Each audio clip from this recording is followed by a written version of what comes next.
Hamden said. So please welcome.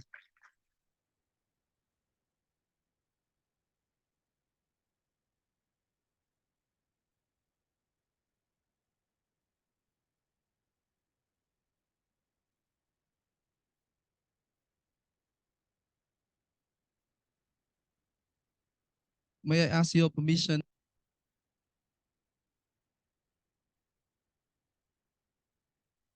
Very good morning, distinguished guests, ladies and gentlemen, and beloved students, both on-site and online.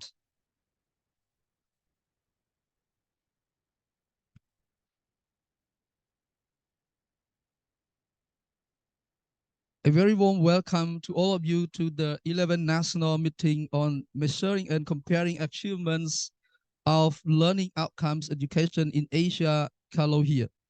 The theme of the event is on CALOHEA capacity building, implementing authentic assessment for more effective and holistic learning outcomes in Cambodia higher education. It's such a great places and wonderful event that Swiring University hosts, and the Institute of Technology of Cambodia ITC co-hosts the 11th national meeting here in Swiring.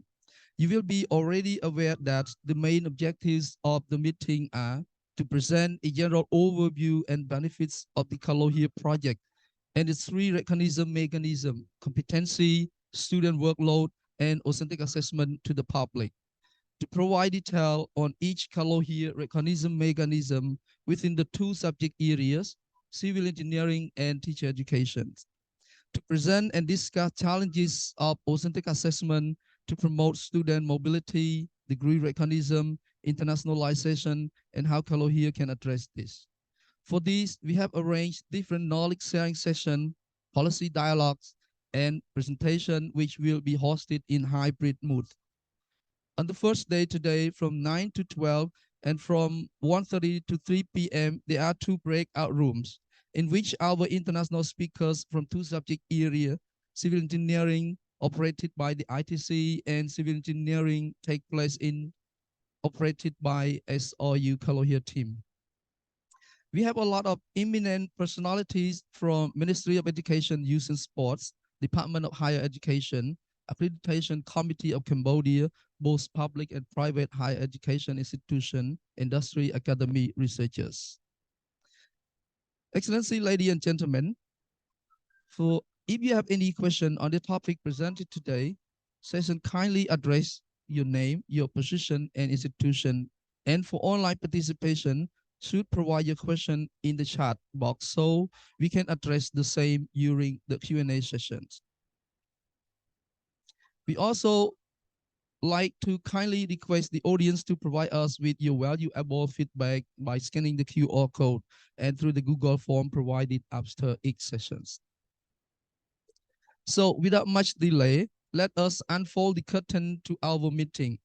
May I kindly invite Excellency Professor Tum Sarawut, Rector of Swiring University, for his welcome remarks on the program. Please welcome His Excellency Professor.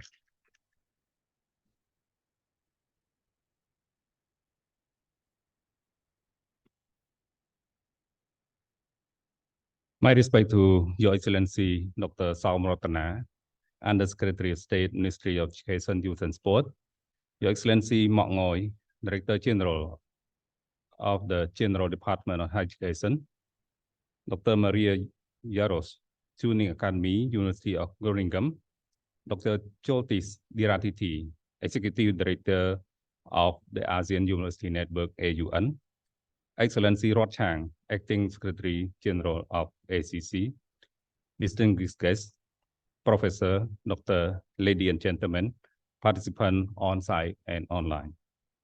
Welcome to Swiring University, Swiring Province, the Kingdom of Cambodia. It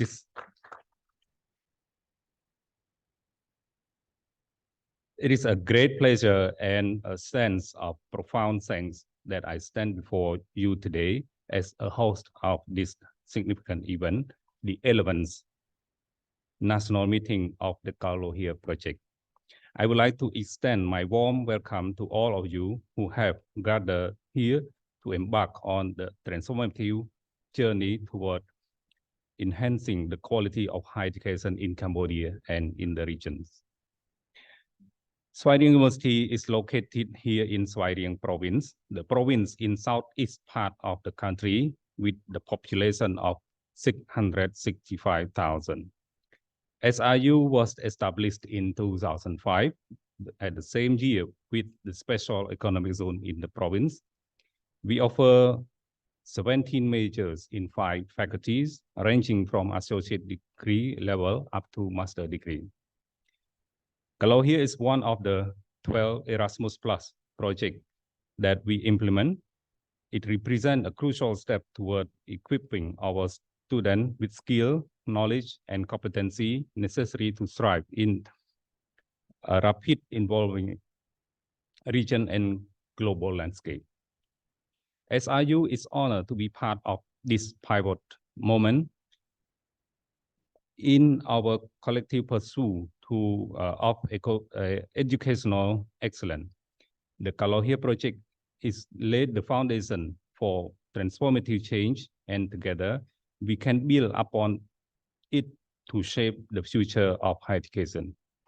Let us seize this opportunity to share our insight, exchange best practice, and forge new collaboration that will propel our institution and our students toward a bright future tomorrow.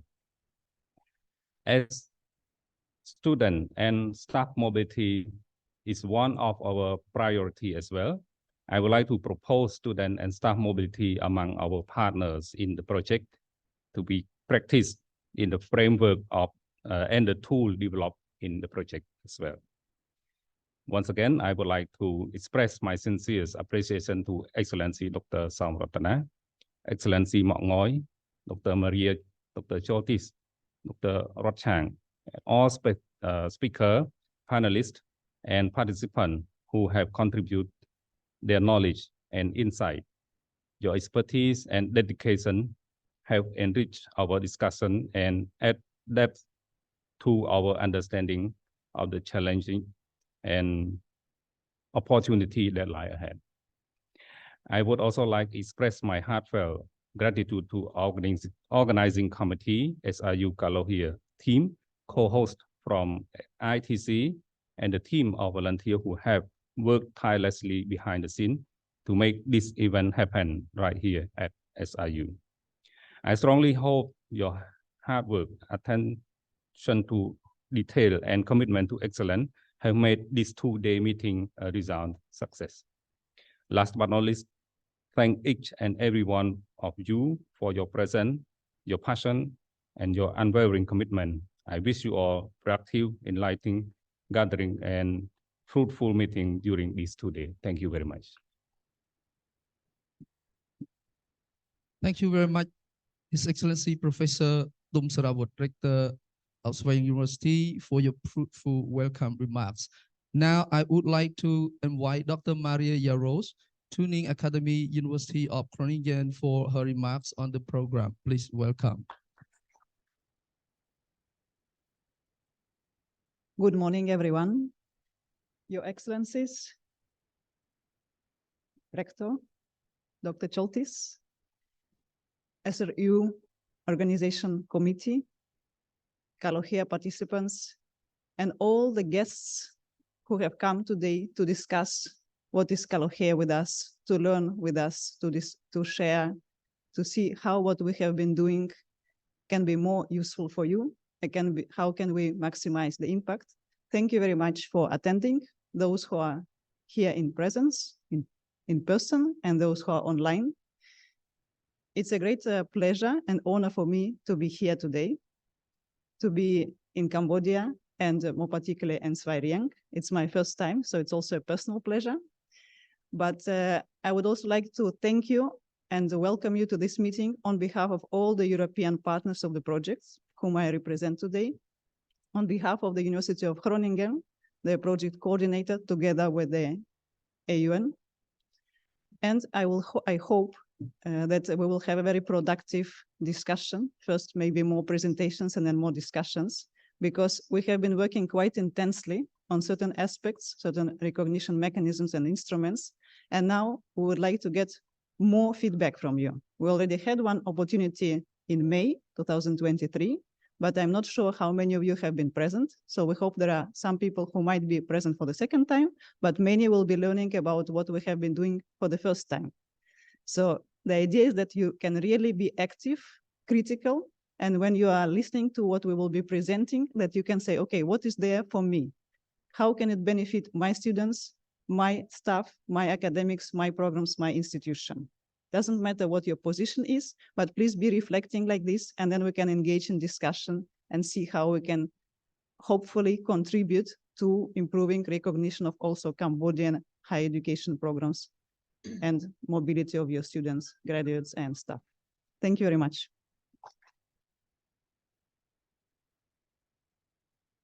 Thank you, Dr. Maria, for your fruitful speech and remarks. Next, I would like to invite Dr. Cholatis Rathiri, the AUN Executive Director, for his remarks on the program. Please welcome.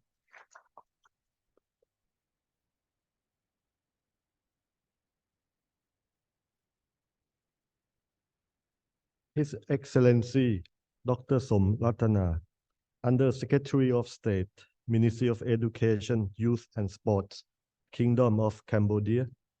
His Excellency Mak Noi, Director General, Department of Higher Education, Ministry of Education, Youth and Sport, Cambodia. His Excellency Professor Tum Sarawut, Rector of Sawai Rieng University. Dr. Maria Yaros, Tuning Academy at the University of Groningen. Dr. Raj Chang, Acting Director General of ACC Cambodia. Honorable speakers from both Cambodia and other ASEAN countries, participants, both on-site and over 100 online. Ladies, gentlemen, good morning. On behalf of the ASEAN University Network, I'd like to express our gratitude to His Excellencies for gracing our event with your presence today. Also, our gratitude to Sawai Rieng University for the excellent organization of this event, particularly from all the top management and also the organizing team that looking after the event very, very well. I also like to thank our speakers for giving your time and traveling far for this event. And most importantly, I'd like to thank all participants, both online and on-site, for taking part in this CALOHEA capacity building event. Your participation here today and tomorrow is part of the ongoing movement that is currently changing the higher education sector in the ASEAN region. I would personally like to refer to this movement as a qualifications reform and higher education transformation. Thanks to our collaboration with the Tuning Academy in Europe, with the support from the European Union, and with the substantial contributions from our resource persons from numerous universities in ASEAN who have been working in this CALOHEA project. They are from many countries in ASEAN and many universities. We have the country team, we have the coordinators in the 3 subject area: medicine, civil engineering, and teacher education. These resource persons have become very rare resource person in ASEAN right now because they possess the knowledge necessary to transform our qualifications in the universities. And I can finally say these words with confidence that this is it. Things are really changing for our higher education sector, not only in Cambodia, but in other countries in ASEAN as well. Qualifications management in higher education is essential for ensuring the quality and integrity of academic programs, supporting the professional growth of faculty and staff, and maintaining the university's reputation and competitiveness in the higher education sector. Qualifications frameworks serve as a tool for qualifications management by providing a common language and structure for describing and comparing qualifications. The mechanisms such as the frameworks, the student workload measurements, and the authentic assessment of learning outcomes help to ensure that qualifications offered by the university are transparent, flexible, and transferable, enabling individuals to progress within the study fields and across to occupational areas in their future. And with this, I do hope that all the participants do enjoy your sharing of the experience. And as Dr. Maria mentioned earlier, give us your feedback, which are very valuable. Thank you very much. Thank you very much, Dr. Cholatis the Rathiri, for your fruitful speech and remarks. Once again, may I kindly invite Excellency Dr. Samratana, Under Secretary of State, Ministry of Education, Youth and Sport, for his open remarks of the 11 national meetings. Please.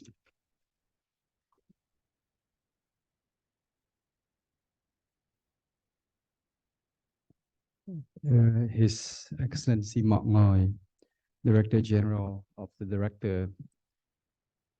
General Department of Higher Education, His Excellency Professor Tum Sarawut, Rector, Svayrieng University, Dr. Maria Juros, Turning Academy, University of Groningen, Dr.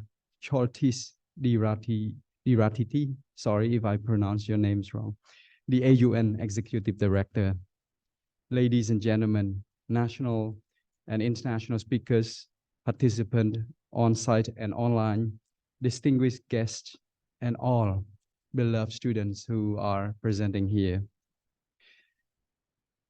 On behalf of the Ministry of Education, Youth and Sport, it is with my great pleasure and honor that I stand before you today at the CALOHEA capacity building event, a significant milestone in our pursuit of more effective and holistic learning outcomes in Cambodia higher education landscape. This endeavor is made possible through the collaborative efforts and regional integration fostered by the CALOHEA project, co-funded by the Erasmus Plus program of the European Union. Taking this opportunity, I would like to draw your attention to certain government policies that I think we need to adhere to. As you may aware, Cambodia has set itself towards the year 2030 and 2050. By 2030, Cambodia wish to become a high middle income country and to be the high income countries by 2050. This is our goal. And along the line, the government has set many objectives, 5 objectives as the main objectives. That is to increase employment. The first one is increase employment. Second one is the equity, efficiency, proficiency, and the growth. This is the government objective.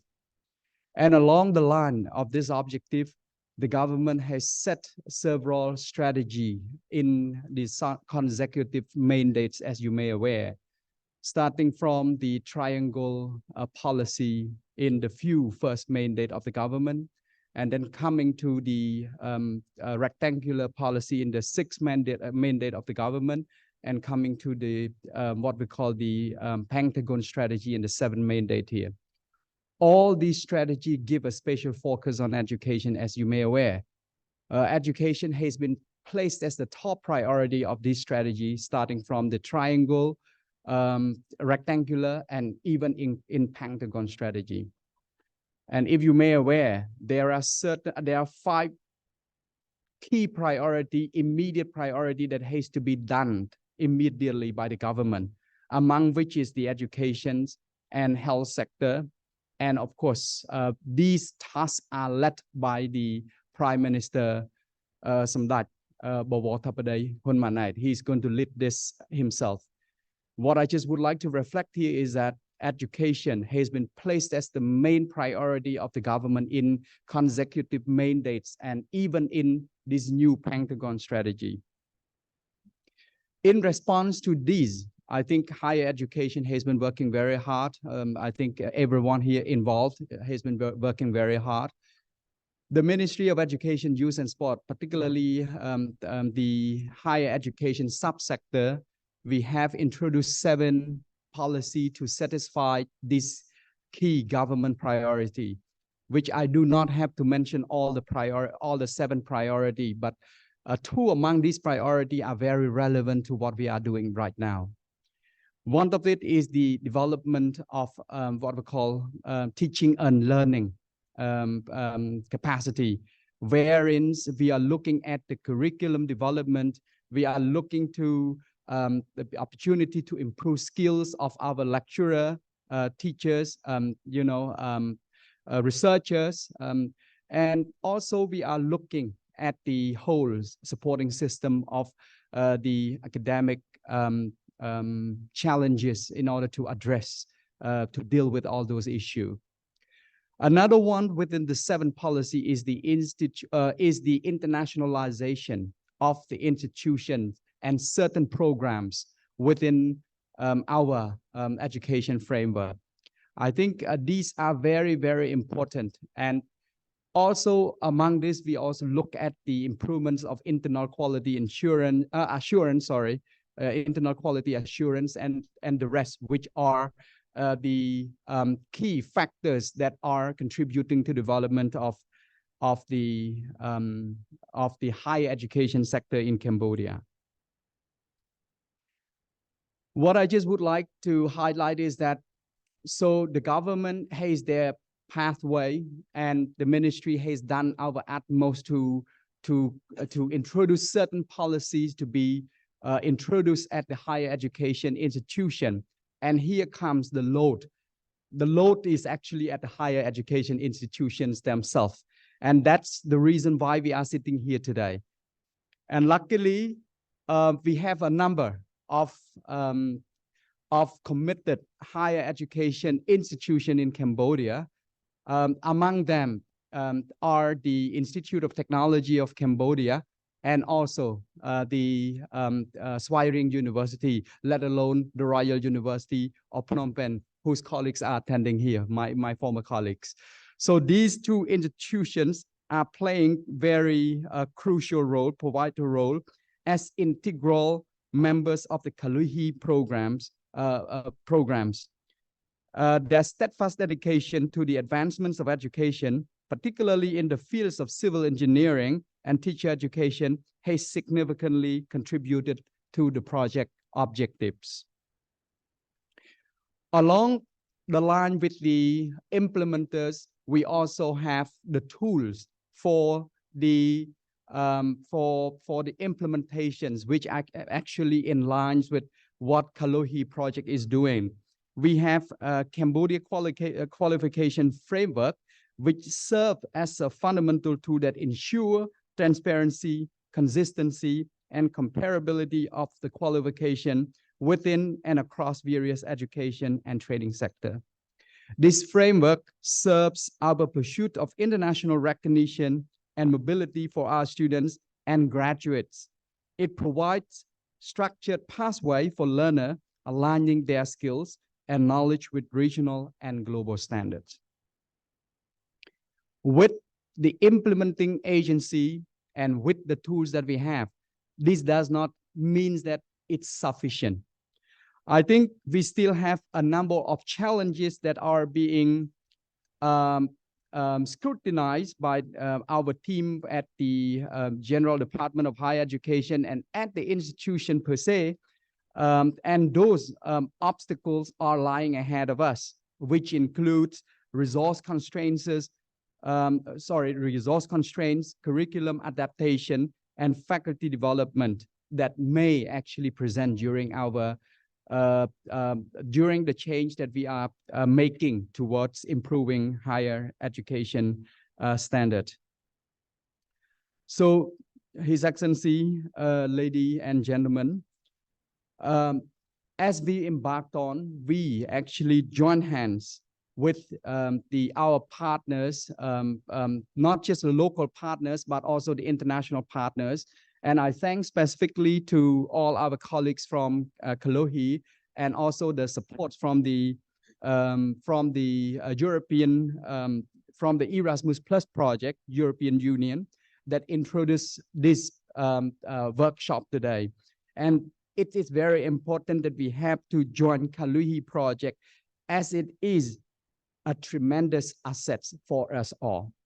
As you may see, a CALOHEA project places spotlight on three vital recognition mechanisms: competency, workload, and authentic assessment, which I don't need to mention everything. I think you are the real experts. I am not. But these are the three things that we are going to discuss in depth, I think, in the next few days of the workshop, which I believe will help to enrich each and every one capacity in this specific framework.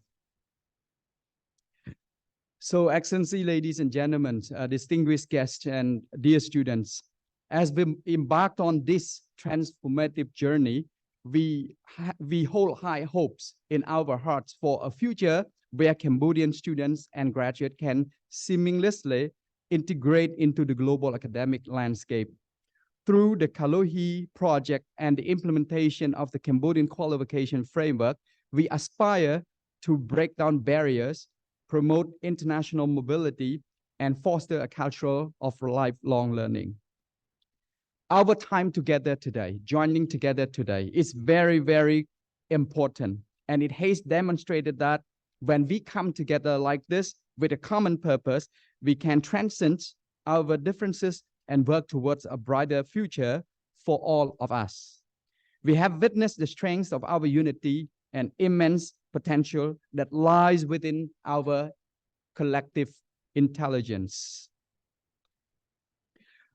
Last of my speech is that I would like to extend my sincere appreciation to the host university, Swiring University, especially His Excellency Rector, who present here, for your for your efforts to open the door for this event. And also, I just heard the remarks from our guest that it's a very good hospitality, and I'm very happy to hear this. Your warm hospitality and dedication to advancing education in our countries are commendable. Despite one of the youngest university, if I may comment a bit about Swiring University, this university has played very crucial role in developing human resources, and it has been sharing, contributing of knowledge, teaching and learning experience in Cambodia. And we are grateful for your continued cooperation to our educational landscape.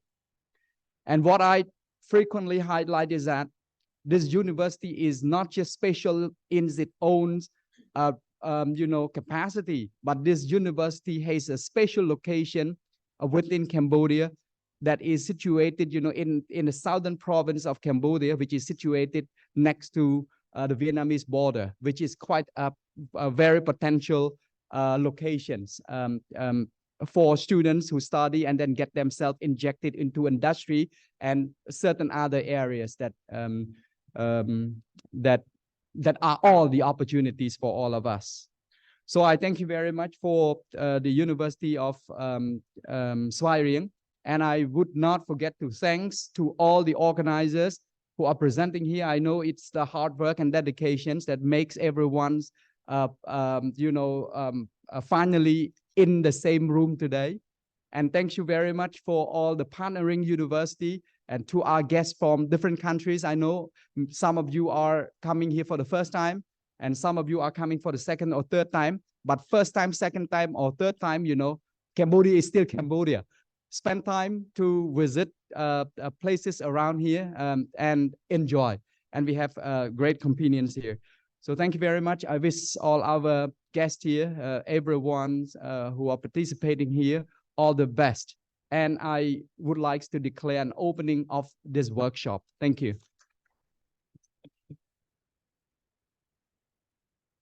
My appreciation and thank you very much, His Excellency Dr. Samratana, for your fruitful, informative, and warm welcome opening speech.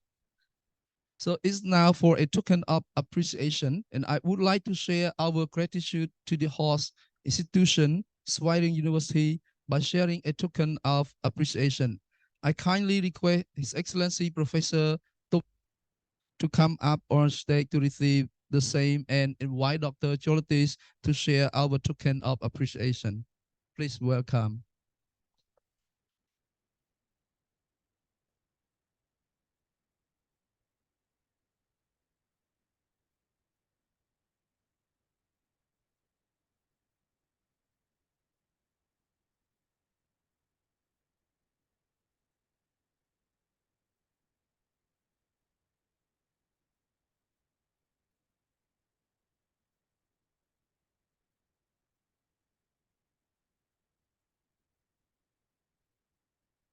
Thank you very much. Once again, I would like to invite His Excellency Dr. Samratana to receive the same and invite Dr. Cholotis again to share our token. Please welcome.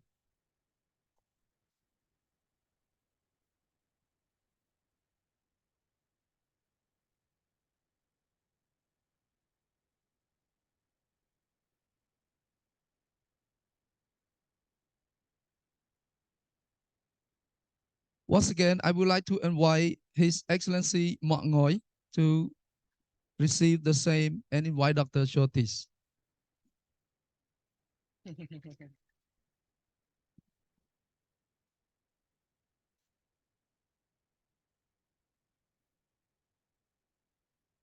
Okay, and last, I would like to invite Dr. Rod Chang to receive the same and invite Dr. Cholotis.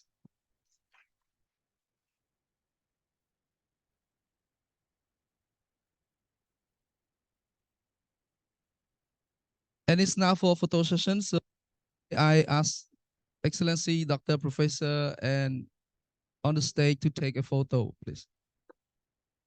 Okay, photographer, chui rip chom. Yeah.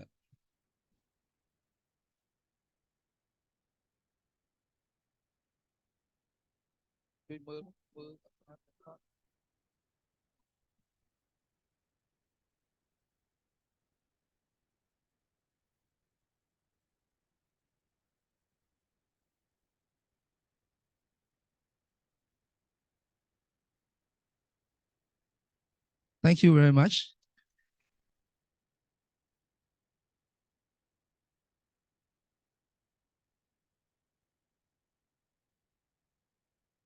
Thank you, distinguished guests, Excellency, ladies and gentlemen. It's now knowledge sharing sessions. So let us start with the knowledge sharing sessions. And the first topic of discussion and the Q&A will be on the CALOHEA project overview in the Southeast Asia and the world. បាទសូមអបិទសូមជម្រាបអាដាមគណៈអធិបតីផងដែរថាបន្ទាប់ពីបទបង្ហាញរបស់ម៉ារីហើយយើងនឹងផ្សាយគណៈអធិបតីបាទនៅបទបង្ហាញរបស់ម៉ារីមួយសិនបាទអូខេ So the topic will be presented by Dr. Maria Yaros, Tuning Academy, University of Groningen. So I would like to hand over the stage to Dr. Maria Yaros. Please welcome.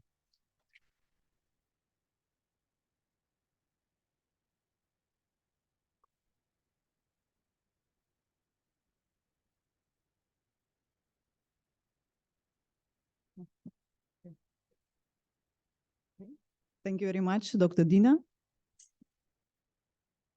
Good morning, everyone, once again. And yeah, it's a privilege for me to introduce an overview of the project.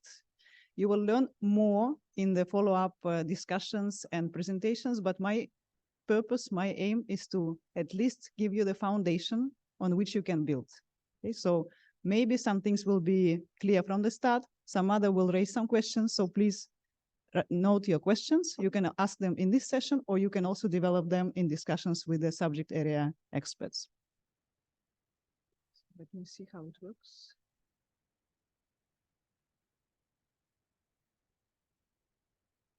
No, I think I have done something wrong.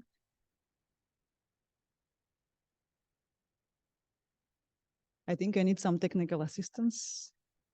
Ah, okay, okay. Okay. So, no, the screen is fine. It's just that I was confused with the clicker. Okay. Okay. Which one shall I? It's back. This one is back, and which one's forward? Yes. The one below. Yeah. Okay, thank you so much. Okay. Thank you. Okay, so what is this CALOHEA project about? We already heard a bit from His Excellency that we have the recognition mechanism. So our focus is on internationalization. How can we promote internationalization through recognition? Okay, so these are the key concepts for us, internationalization, but how is improve the tools, the instruments, which we call the recognition mechanisms, which can help improve recognition. If we can recognize what the different programs are doing, what our students are learning, what they are achieving, either during the studies or at the end of their studies when they receive diplomas and qualifications, the idea is that we will promote internationalization, mobility of our graduates, our institutions. This is quite a large-scale project. You can see that it includes 12 countries. It has 27 universities. It's coordinated by the AUN and the University of Groningen. So we have one coordinator in the Southeast Asian region and one in the European region. And we work in 3 subject areas, because we know that although recognition and internationalization is there, everybody's interest, but we want to address it through particular subject areas, because when we do want our students' diplomas or periods of studies to be recognized, we do it in our subject areas. It's important what they have studied and what we need to focus on when we recognize. Our 3 subject areas in the project, as you can see, they're in blue. They're civil engineering, medicine, and teacher education. The idea is that these are quite often highly regulated. So every country has a very strong idea about what the graduates should know, be able to do, and what kind of responsibilities they need to be ready to assume in order to be qualified as a teacher, as a medical doctor, or as a civil engineer. So we said that we will set ourselves a challenge. If we can promote recognition in these areas, which are more protected, then they can serve as inspirational examples, as pioneers for other subject areas as well. Yes, and here you can see the countries in the Southeast Asia and the countries in Europe who participate in the project. In terms of Cambodia, you have already heard, we have 2 member universities who are representing the whole of the country, who are trying to advance these elements and these recognition elements. But the idea, of course, is everybody who is present today and later on more universities in Cambodia can take on board what these universities are piloting. We have examples from Cambodia, from teacher education and civil engineering. We will also be happy to share with you examples from medicine. We're not going to do it in this workshop, but they are available for those who are interested, because we know that medicine is also one of the areas where you prepare graduates and might be interested in improving internationalization and recognition.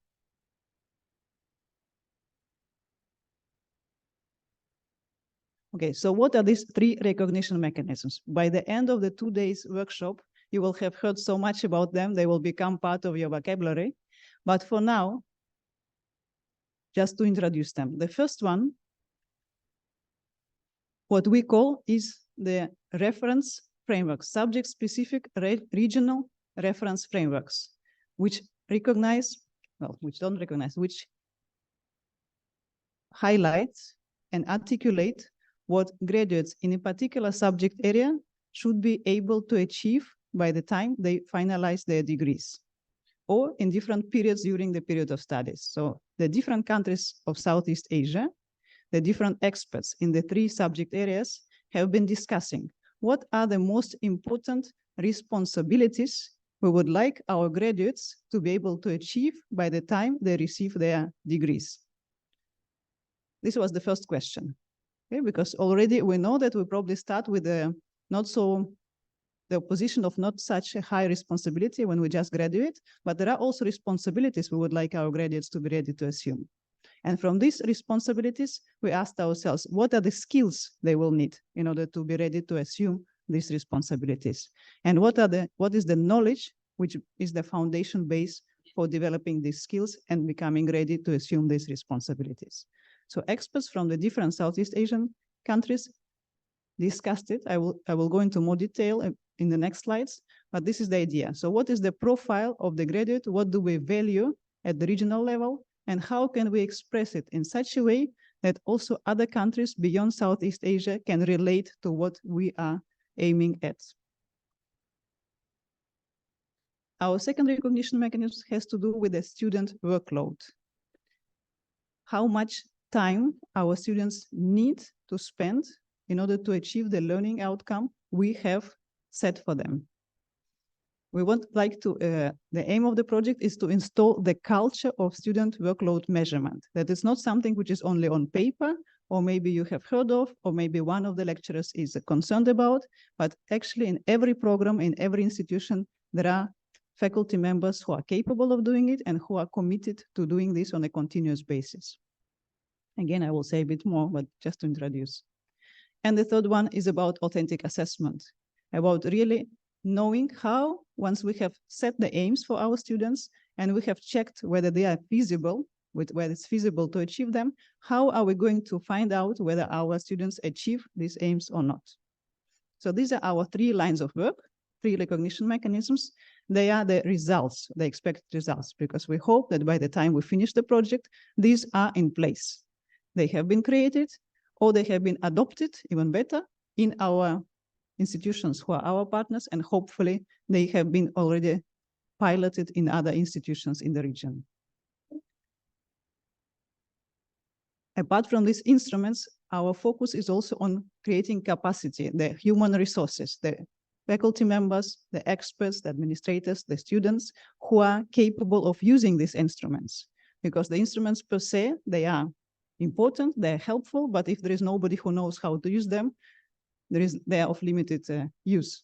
Okay? So we focus also on building this network of champions of internationalization. We have a rubric for that if somebody wants to assess themselves. So it's we follow our own principles. We say, okay, if we want to assess our students, we also want to assess ourselves when we are developing as professionals of higher education.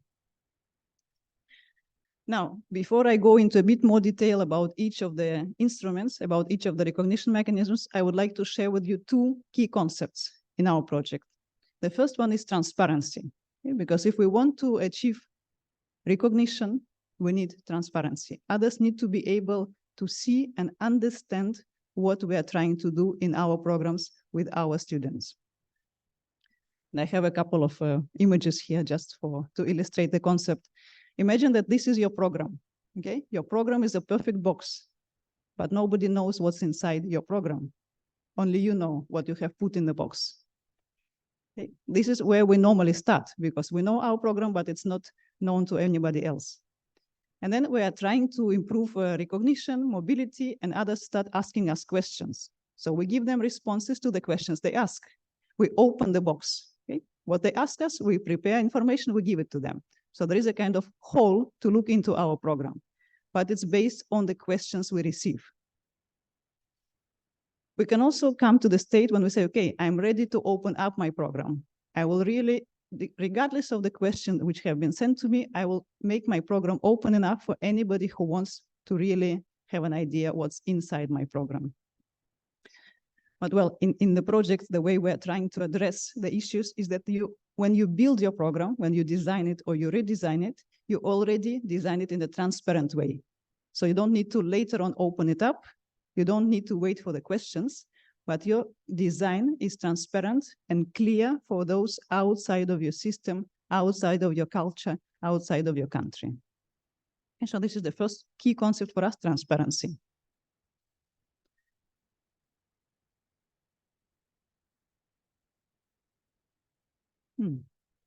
How do I change the slides? Okay, sorry. And this is the second, okay? Because first we say we are all come from different cultural backgrounds, traditions, and we want to keep our traditions. But sometimes, again, we express things very clearly. I don't know whether what you can read. I try to use the Google Translator to create, so I hope it makes sense. So it's very clear to us, to those who are used to particular cultural codes, to particular linguistic codes. But for others, they have also expressed things very clearly. So they think they are transparent, but we don't know their languages. We don't understand them. So maybe it's very transparent within their cultural space, but it's not transparent beyond this cultural space, cultural codes, linguistic codes. So we say, okay, we don't want everybody to be the same. We want to preserve diversity, but we want to develop a common reference so that everybody can continue to speak their own language, but there is also a reference. So for example, like the ASEAN reference qualification framework, but we have created more tools which allow us to relate to each other without necessarily giving up our identity. Okay, so we keep our identities, but we have the reference which allows comparability, recognition.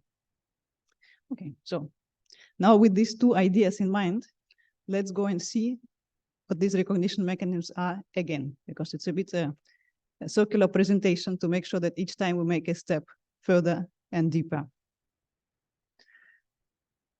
Our first recognition mechanism is about the aim. Where do we want our students to get? Our second is about the time, but more than even time, about how do we organize our student learning. We know where we want them to get.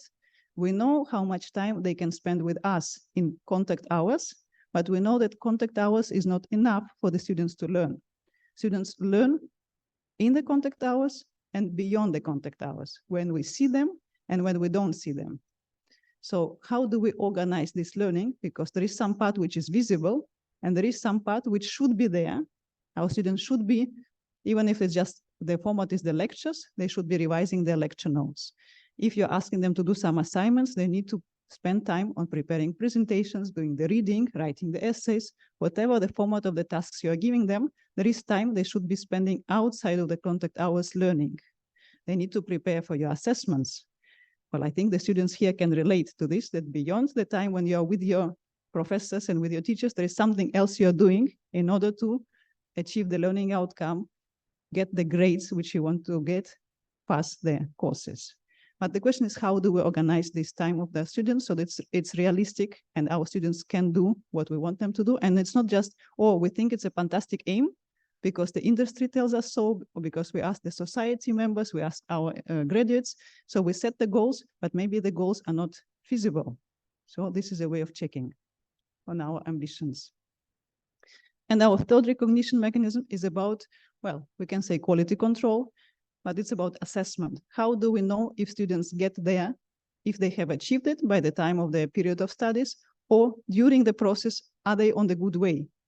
Do we need to adjust something in the way we are organizing their learning, we're supporting their learning to make sure they really achieve the goals which are valuable? Okay. Now, in terms of the first recognition mechanism and in all the three, you can see that we are very clearly within the outcome-based education paradigm. So for us, every program, whether you design it anew or whether you redesign it, the first question is, what is the profile of the graduate? What should be there at the end?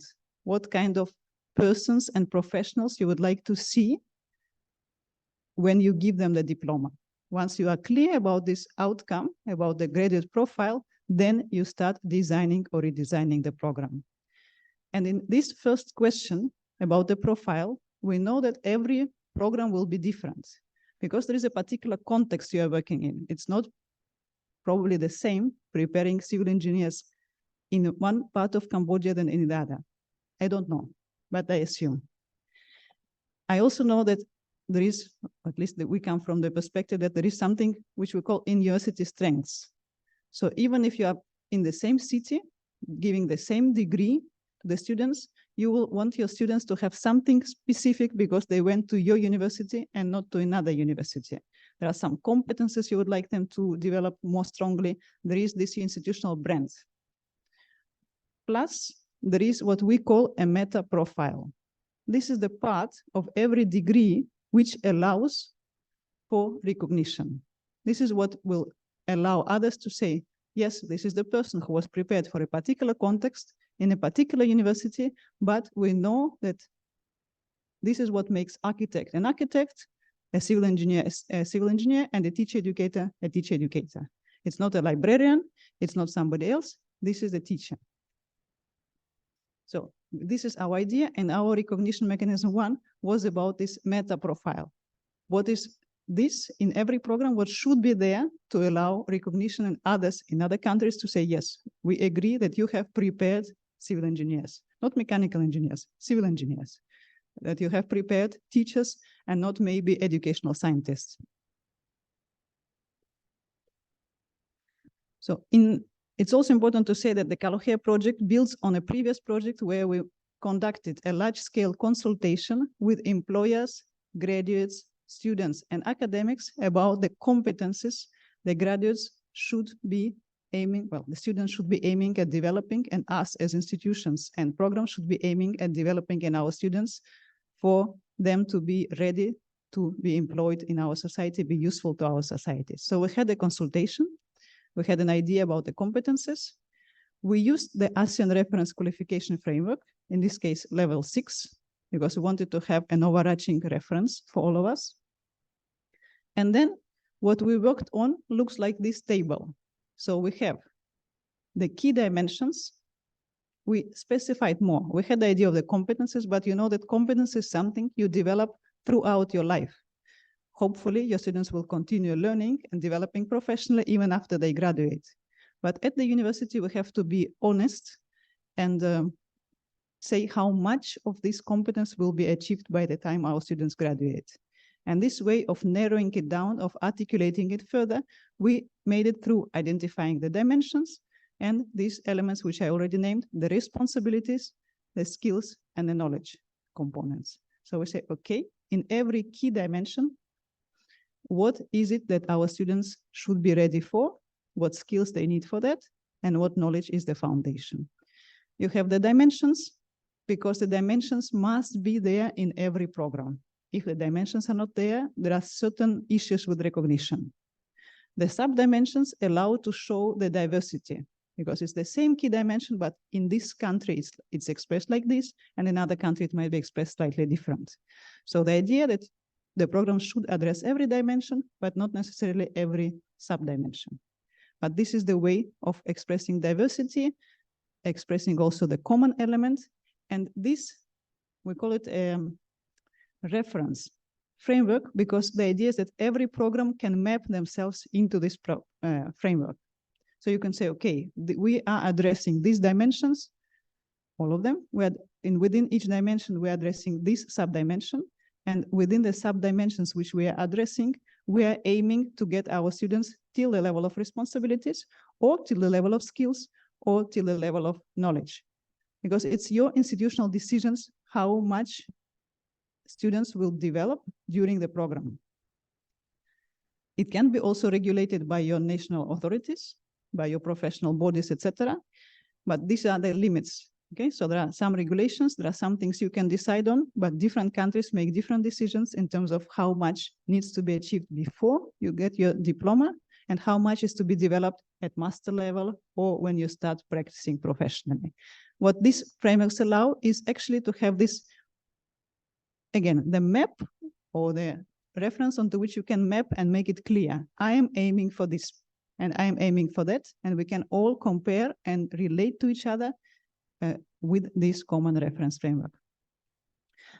So it came from our previous consultation with different stakeholders in the society. It came from the descriptors of the ASEAN reference qualification framework.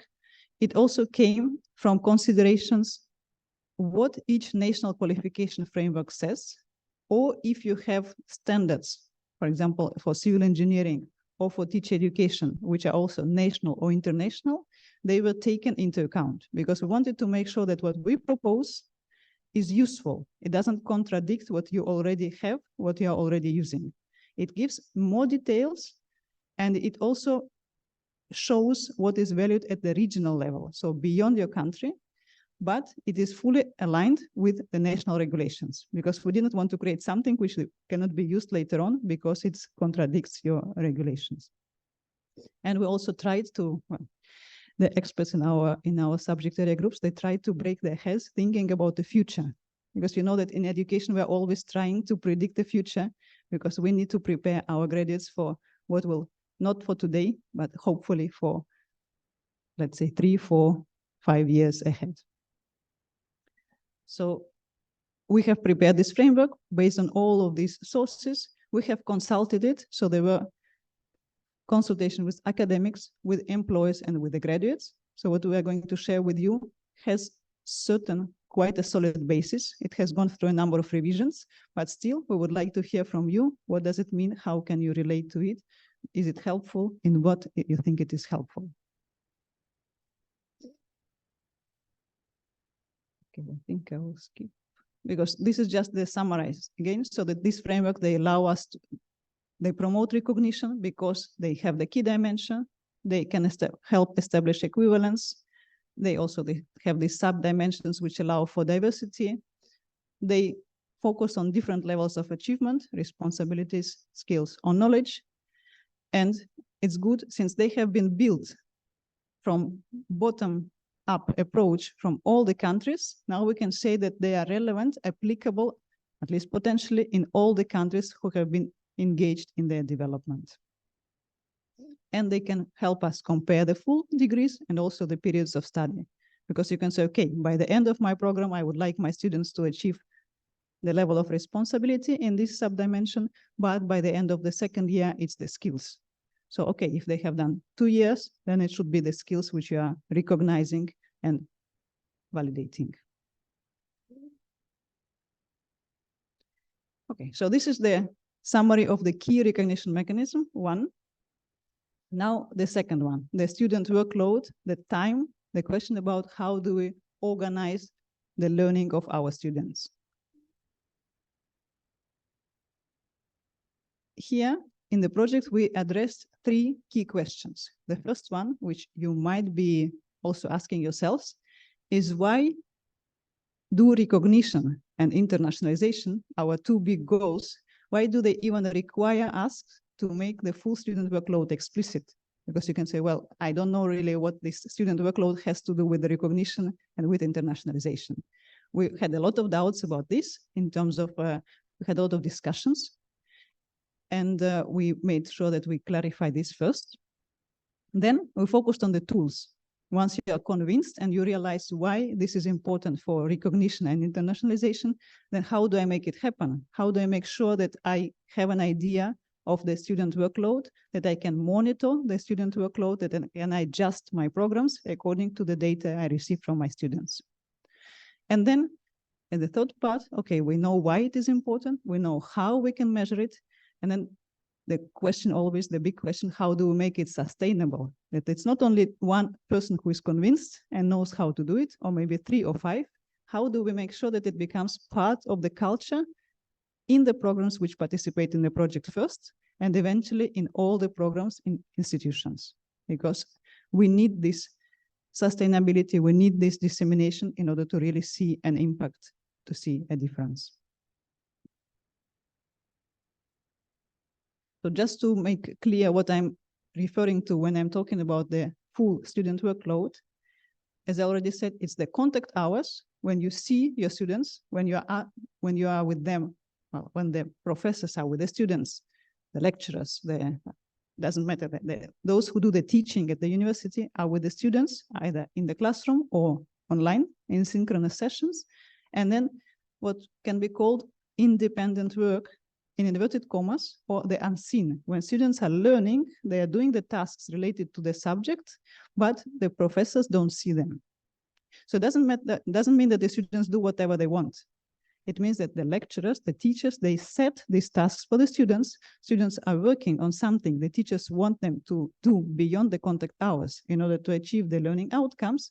But as professors, as teachers, you don't see them. And the students don't see their teachers because it's beyond the contact hours. So the two together make the full student workload.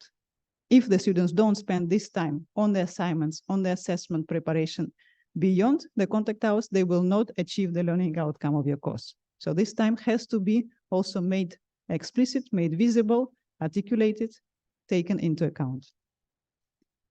Here we like to use the image of an iceberg because we see the top of the iceberg are the contact hours. But there is, remember these ideas of transparency, which is important for recognition. So the question is, how much is there beyond the contact hours?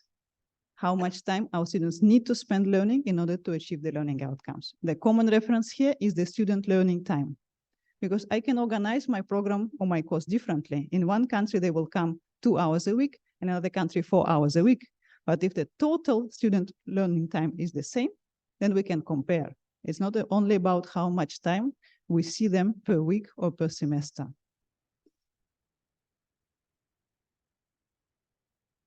So for example, okay, the contact hours is number one. This is when we are with the students are with the teachers are with the students. But 2, 3, and 4 are parts of this unseen work, of the independent student work, independent but related to the course. It has been set, assigned by the teacher. It has been designed, planned, thought through, and then given to the students to do. It can be the assignments, it can be preparations for assessment, it can be any other unsupervised work, but which you ask your students to do. Not because they are really so motivated that they decide to do it. No, you ask every of your students to do this work. And also ideally, I mean, you know, sometimes what happens in the courses, that the part above the contact hours, they remain the same throughout the semester, but the student work beyond the contact hours keeps growing. If we don't monitor the student workload time, the student learning time, if we don't plan for it and don't check, this will happen with every course. So in every course, students will continuously have to learn more beyond the contact hours, and then, well, it's not good for student well-being, it's not good for the quality of our programs, but it's also a problem for recognition, because actually we don't know how much happens beyond the contact hours. And again, going back to our, if we only see the part above the iceberg, you communicate to your partners in other countries or in other institutions, this is how much time our students spend with us. So they know how much is beyond, above the waterline. But then maybe in one course, in one program, in one country, it's like the picture on the left and the other one like the picture on the right. So actually, can we recognize it as equivalent? If we only look at the part above, we would say, yes, yes, yes, these courses can be recognized as equivalent. But then when we have the full picture, we see, okay, there can be some issues with recognition. And this is the only reason why we say it is important. It doesn't matter whether you put more above the waterline or more below the waterline. This is your autonomy, this is your decision. You know how best to organize the learning of your students. But you need to be transparent, because the others, and you also, when you receive students, you send your students somewhere and then they come back, or you get a student from abroad, or you get a graduate from abroad, you want to know the full picture, not only how much time they spend with their professors in class. Okay, now I hope that at least maybe you are convinced, or you're having your ideas about why it is important. Maybe you already were convinced beforehand, so that's also good. What are the tools we use? We have explored 4 tools. They're not necessarily the only tools you can use, but we wanted to make sure that we all explore at least 4 possible tools, with the idea that every institution and every program can make their own combination of the tools. So you can, but before you have experienced have tried applying them, it's very difficult to make a decision, say what works for you. So we start with a desk estimation, where all academics who teach on the same program come together and say, well, I think for the students to get a pass in my course, they need to spend so much hours during the whole semester on learning. Again, including the contact hours and the unseen hours. It's something out of your head. Maybe you have thought about it before, maybe when it's on paper because there is a regulation, but even if it's on paper because of the regulation, we still ask academics to make their own estimation. Okay, so everybody who is on the program sat around one table, or they did it in a different way, they sent an online form, doesn't matter, but they have one document where everybody who teaches on one particular program says how much time they think their students should spend in order to pass the course to achieve the learning outcomes. Estimation done by academics. The second tool, we call it the end of semester questionnaire. It's when we ask the students and the academics at the end of a particular semester, how much time, again, they think they have spent in order to achieve a pass in the course. So students have spent in order to achieve the pass, and lecturers think students should have spent to achieve. We asked at least one academic per course and at least 10 students per course, so that those whom we knew that have already passed the course, because if they have failed, their information is not so valuable for us. But if they have passed, we ask students who were the best achievers, who were just minimal, they passed with a minimal possible grade, and those in the middle. Again, this is not a hard science. This is always an estimation. But the idea was to see what our students tell us, what academics think, how is it different or how is it similar. Again, it's a very difficult question to estimate for the whole semester, but we tried for the semester, for per week, and also we asked per different types of activities. So every academic had to think what types of activities are relevant. Maybe you ask your students to do a lot of reading, then you ask them how much time they spend reading, or you send them to the laboratory, then you ask how much time they spend in the laboratory. All of this just to give the idea and also to start installing this habit, this custom of thinking about the time. Because you might be surprised, but some students and academics as well had difficulties estimating it because we're not used to asking us this question. But it's important to start this dialogue. The third tool we explain and we explored, we call it a diary or a logbook. In a way, it's the most precise one. It's limited to well, you can do it as long as you want, but in the project, we limited it to 3 consecutive weeks. Again, we asked the academics to choose one particular course and say, in these 3 weeks, what will I ask my students to do in the classroom, in my contact hours, and beyond the classroom? And for each task which you assigned to your students, you had to say how much time you think it will take them to complete the task. Then the academics had to share this planning with the students. It's not something which quite often happens. I mean, in some contexts it does, but in others, you just get a task as a student and you're never told how much time, more or less, you are supposed to spend on it. And then at the end, the students had to report how much time they actually spent on each of the tasks. Again, is it precise and like, can you do it once and for all? No, because your students will change. Your tasks might change because you might want to improve your course, hopefully. But it gives you an idea, it develops your habit of learning how to estimate the student learning time. And it also helps to develop this dialogue with the students. The students say, our teachers actually care about how much time we spend beyond the classroom. Or they actually plan for it. I never knew that they planned. Oh, and they tell me that I have to spend writing this essay or this piece 3 hours. Oh, but I thought maybe I have to spend 24 hours. So it also helps students to learn to calibrate how much time they're actually supposed to dedicate to a particular task. And then in the final tool, which we have explored in the project, we call this a focus group discussion, because you see that the first 3 are quite quantitative. So you get some numbers, you might know why they're like this, but quite often you will be surprised by some of the responses. So we put a qualitative tool where you could actually ask the students and the academics, we have this data, we are very surprised, we don't understand, why do you think this is like this? Can we discuss together the differences?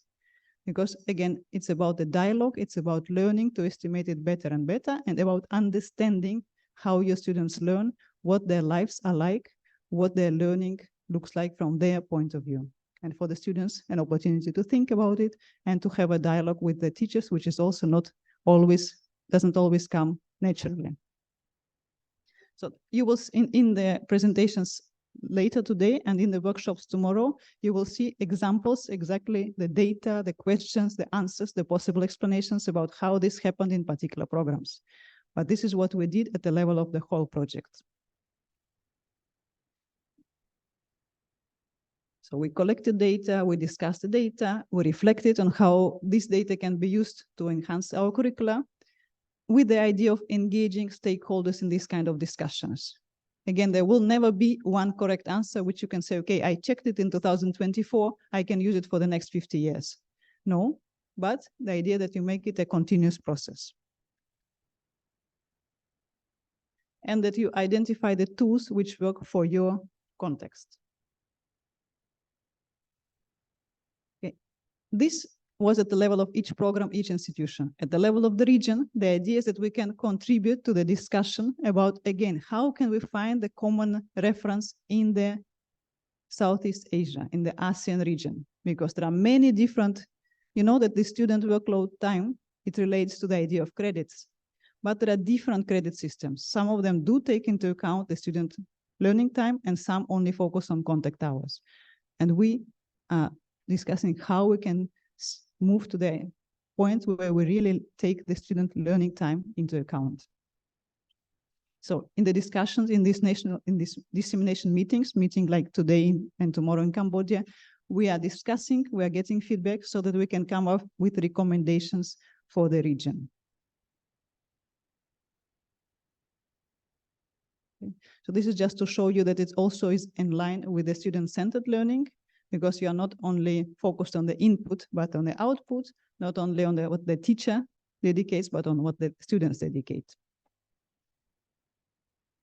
And finally, the third recognition mechanism, which is the key in this workshop, it's about assessment. We use the term authentic assessment. Maybe it's something you're familiar with, or maybe it's something new. But just to explain to you how we approached it in the project, we said that authentic assessment is giving your students tasks as similar as possible to what they will need to do once they graduate. You want your students to learn something because they will be able to use it in real life. So how they're going to use this knowledge, these skills, or how they're going to demonstrate their readiness to assume these kind of responsibilities in real life. Can we give them a task, an assessment task, which is the same or as similar as possible? Because then we can really see whether in real life they will be able to demonstrate this knowledge, these skills, and assume these responsibilities. And it's also important that it's based on clear performance standards. So it's not only the academic who knows what is good and what is bad. It is somewhere there in the head of the academics, but nobody else knows. And unfortunately, this is quite often an impression our students get. They don't know what they say, oh, I don't know what my teacher is looking for. I want to know what they are looking, but it's not that the teacher is looking for something. This criteria should be made explicit so that students can look for the same things which the teacher is looking for. Because the idea is that the students are learning how to make things better. Why it's also important, it's not also only about the justice, but it's also because once the teachers are not there anymore, the students need to have this capacity to assess the quality of their own performance. And this comes through learning how to apply standards, criteria, which are considered by experts to be the criteria to estimate the quality. So the students need to know what these criteria are. They need to learn how to use them, how to apply it to their own self-assessment. That's why we also put it as a key point in our authentic assessment.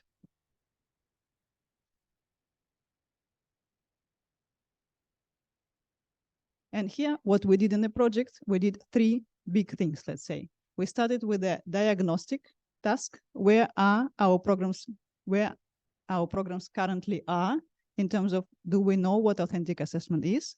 Do we use it? Do we already have some examples which we can share and learn from? Once we knew where the starting point is, we asked every program to develop an action plan. Okay, now we know what the starting point, how can we move closer towards implementing authentic assessment? We knew that it's a long-term process, but we need to start somewhere. So the plans were developed and they are currently being implemented. You will hear more about it in the workshops, I'm sure. And also we said, okay, beyond the programs which are in the project, how can we help other programs also adapt authentic assessment? Okay, let us create compilations of examples. Because yes, maybe you say, now, yes, I want my students also to experience authentic assessment, but what does it look like?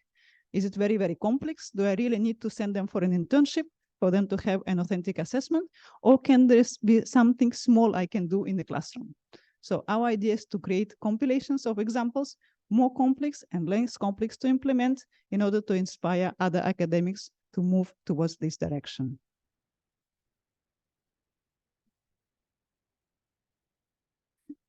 Well, it was quite, I don't know if it was a very long and tiresome presentation, but I tried to give you an overview of everything so that when you hear more concrete presentations today in the afternoon and tomorrow, that you can relate to them, okay? And you can clarify, etc. But also I mentioned in the beginning that the 3 recognition mechanism is one important part of the project, and the other important part is this network of champions. So just to mention to you that we started building this network from our project participants. But thanks to participating in this workshop with us, we hope that you will also feel motivated to join our network. So you're very welcome, and thank you for your attention and participation.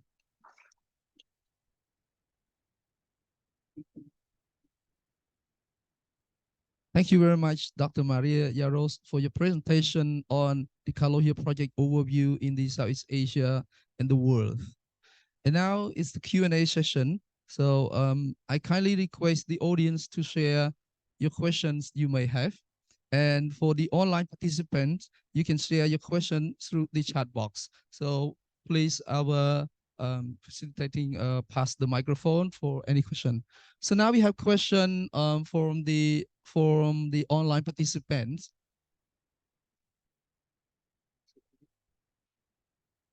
Okay, the question is, good morning from KSIT. I would like to ask Maria to explain more detail how to uncover underwater work to the audience, which institution has been done in terms of institution, instructor, and student work. Are there any specific tools introduced to us? Yep.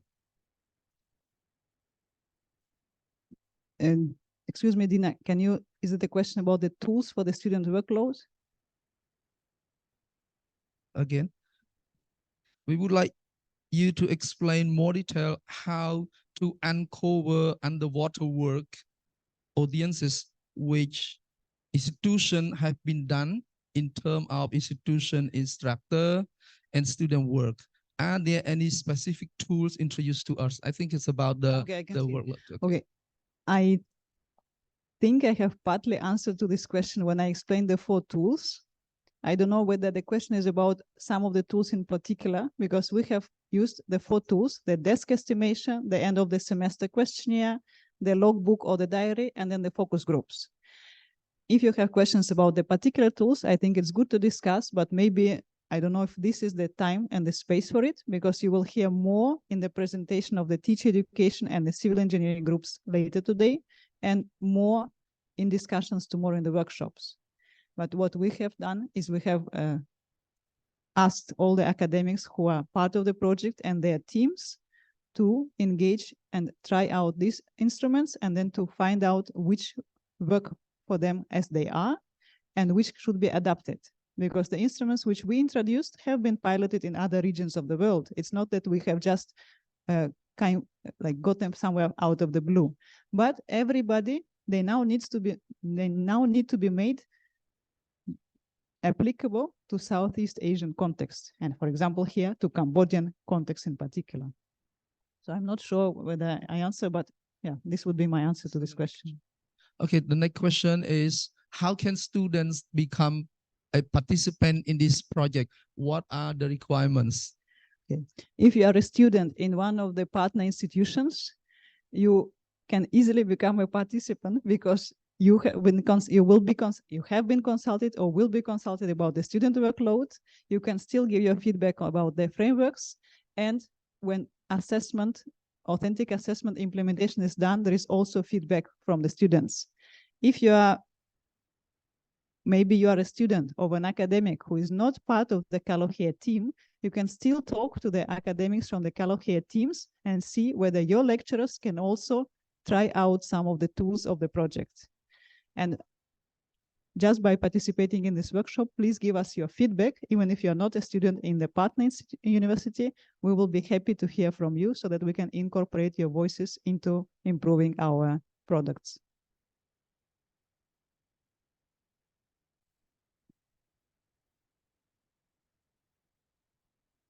Okay, Excellency, ladies and gentlemen, if you have questions, please, over there, please pass the microphone.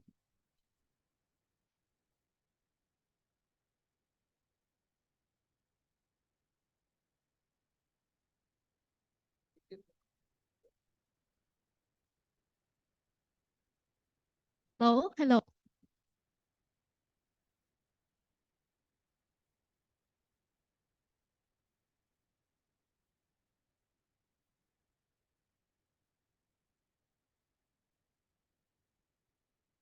Hello.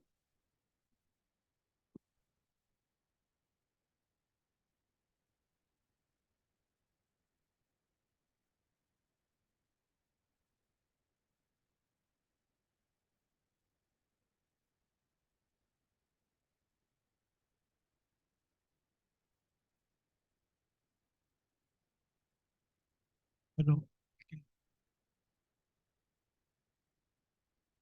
Okay. Good morning, Dr. Maria. Good morning. No,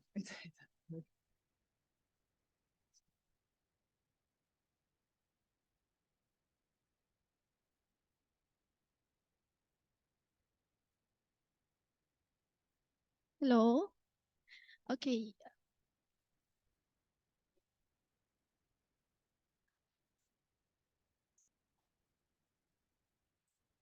Hello. Yes. Again, technical glitch. So, good morning, Dr. Maria, and all the elite sitting on the stage. And I'm very poor in remembering the name, except the McNoy. So, yeah, good morning, sir. Okay, so it's very informative speech. And some of the point, I tell you honestly, is just go over the head.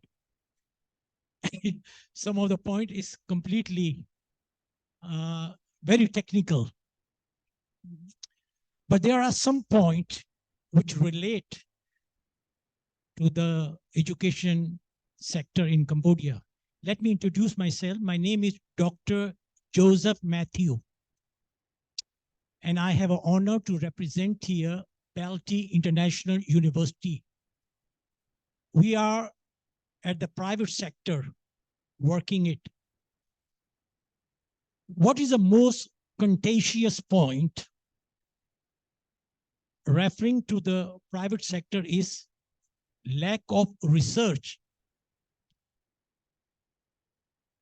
We haven't developed the research culture in the private sector. I mean, I'm not talking about the public, because public sector, they have a funding, they have a resources.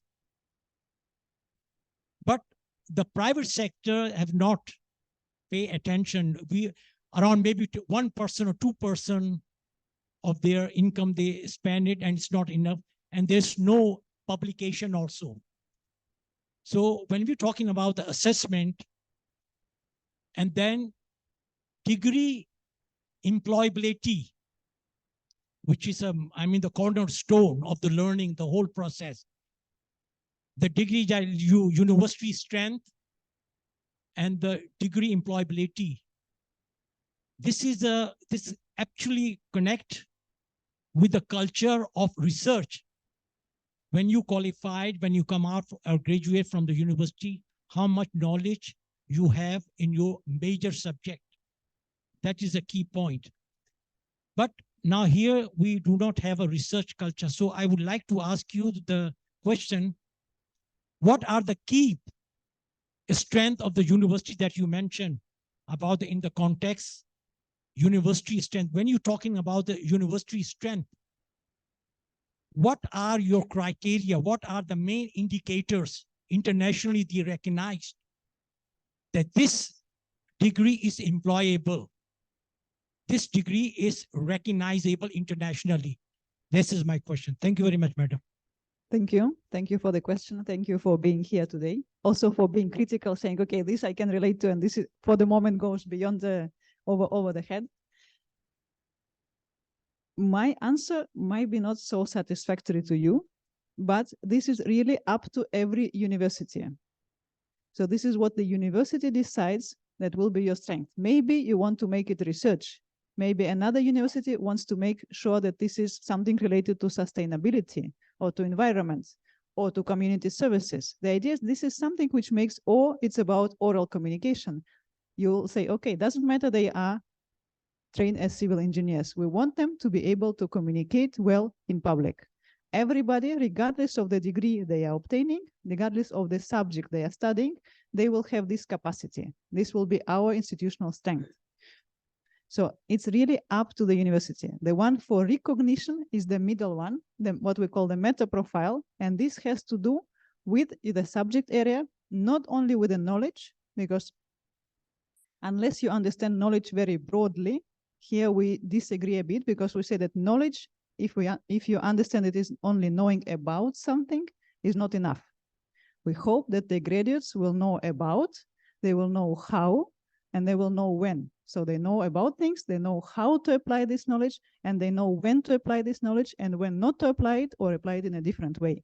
That's why we're talking about knowledge, skills, and also responsibilities. So you know when, and you know to say, okay, now it's up to me to do it.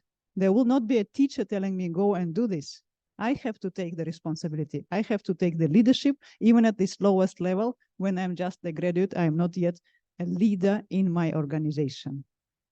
But as you say, it can be research, if this is what you are most interested in your institution. But we, as you can see, we were looking at the teaching and learning side, because we want to focus on how our students can get the best experience during the years that they dedicate to spending with us. It's like a contract. Your students come to you because they expect that if they do everything which you ask them to do, they will become the persons and the professionals which they want to become. So this is more about how do we comply, or how do we respect this contract with our students. Yeah, thank you. So we have another question from online participant. I noticed the teacher education, yet some essential teacher education institutes have not been in the CALOHEA project. May I know how other teacher education institutes be engaged in this project? Yeah, thank you, Dr. Dina. Maybe this is a question for you, because this is the idea. You are the teacher education representative of the CALOHEA project in Cambodia, and the idea is how can other institutions get engaged? Can they learn from you? Our idea from the project is that they can learn as much as possible. They can learn from your experience. They can be encouraged to try out things as well. But this is maybe up to you to respond either now or in the workshop, to see how exactly this can be done, through which channels, what opportunities can be created, etc. And hopefully also thanks to our excellencies present here, because we are looking for these opportunities to make sure that our experts from the project can spread it out to other institutions in the country. Yeah, Excellency, ladies and gentlemen, so because of the time, we may accept only one more question, please, if you may have. Kindly address your name and institution you're from. Thank you.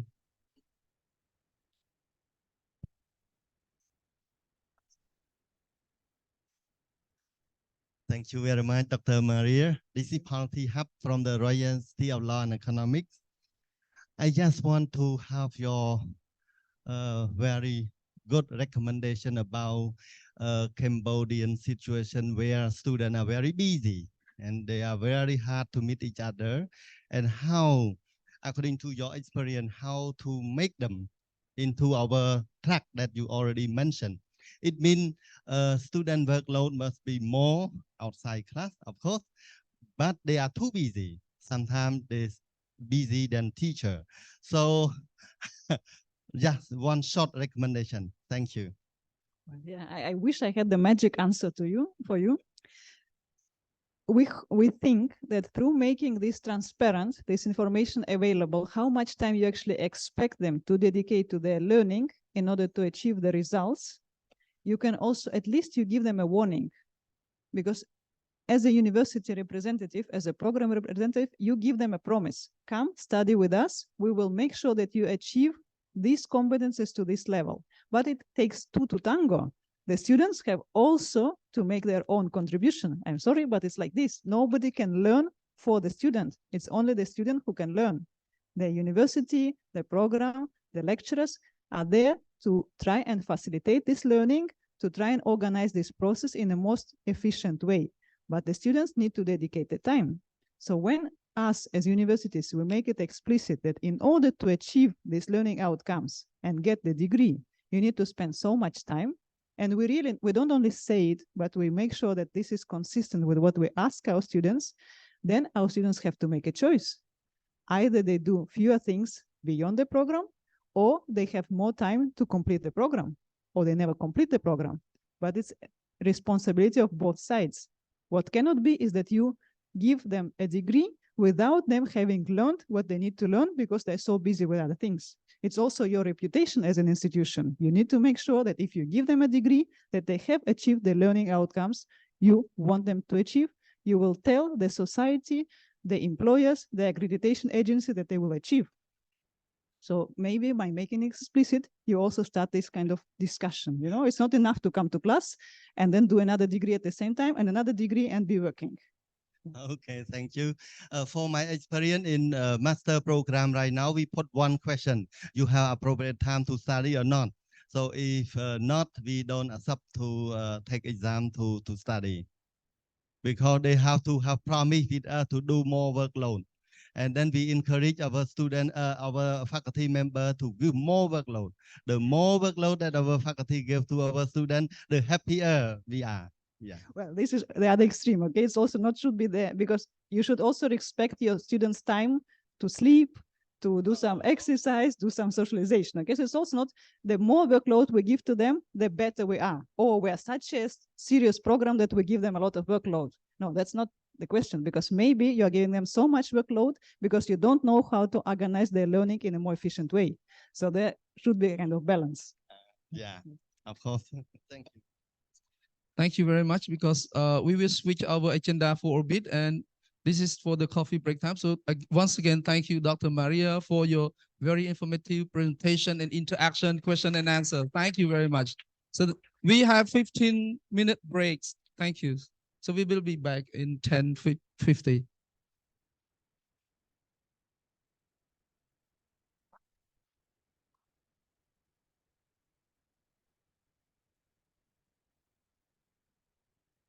Sorry, Your Excellency, ladies and gentlemen. So our coffee break is at the back, and for the online participant, so please remain with us for another 15 minutes. We will be back at exactly about 10:50. Thank you very much.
បាទសូមបងប្អូនក្រុមសរសើរយកឡើងមកលើជួយរៀបចំតុជូនគណៈអធិបតីនៅវគ្គក្រោយទៀតណា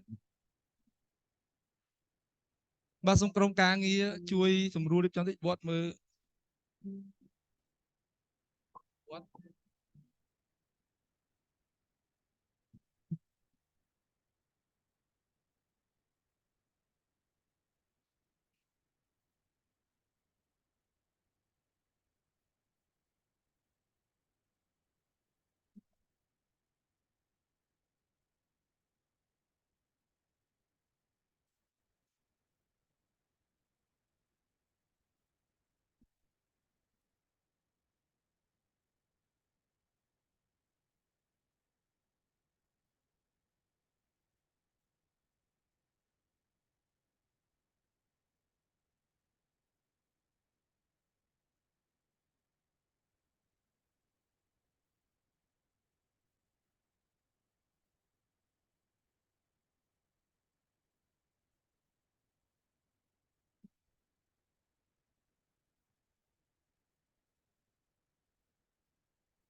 Hari còn share ha đấy này bảo ơi ai chơi ai đọc mọi người cũng cứ hay đọc rồi trang cái phần cái đào đi nhặt mất này bông thật thì vui đang bông sầu vi này cần đi tới hay tới cái khăn lóc hay tiếp với mà đi đó đấy.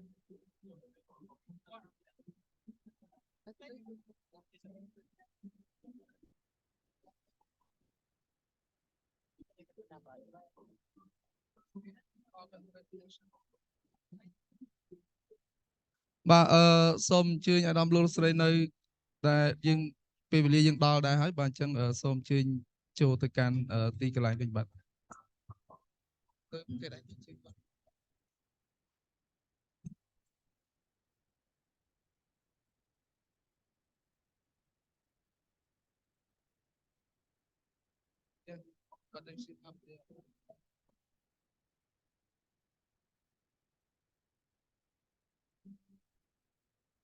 So សម្រាប់លោកស្រីដែលចូលរួមតាមអនឡាញយើងនឹងចាប់ផ្ដើមដំណើរការហើយបាទអញ្ចឹងសូមអញ្ជើញចូលរួមជាបន្តទៀតជាមួយនឹងក្រុមគម្រោងរបស់យើងខ្ញុំបាទ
So welcome back.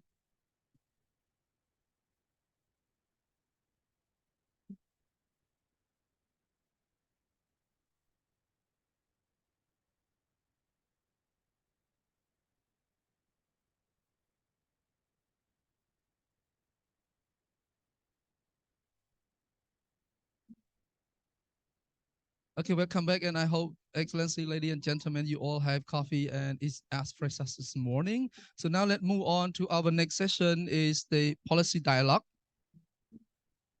So the policy dialogue will be on the topic challenges of authentic assessment to promote student mobility, degree recognition, internationalization, industry-ready graduates, prospects and challenges under national and HEI's context. Here with us, we have 6 speakers. Then All these sessions will be chaired by Dr. Maria Yaros, Tuning Academy, University of Groningen. So kindly request Dr. Maria Yaros to take charge of the program.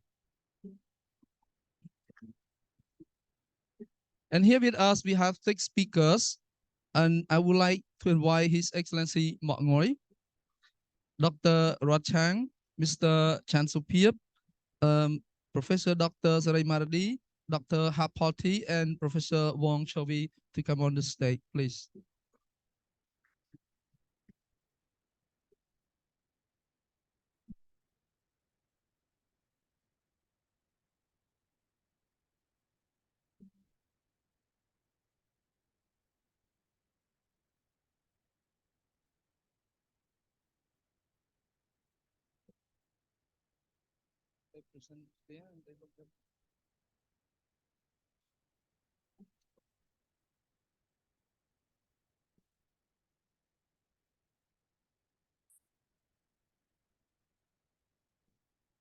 Okay, let me start.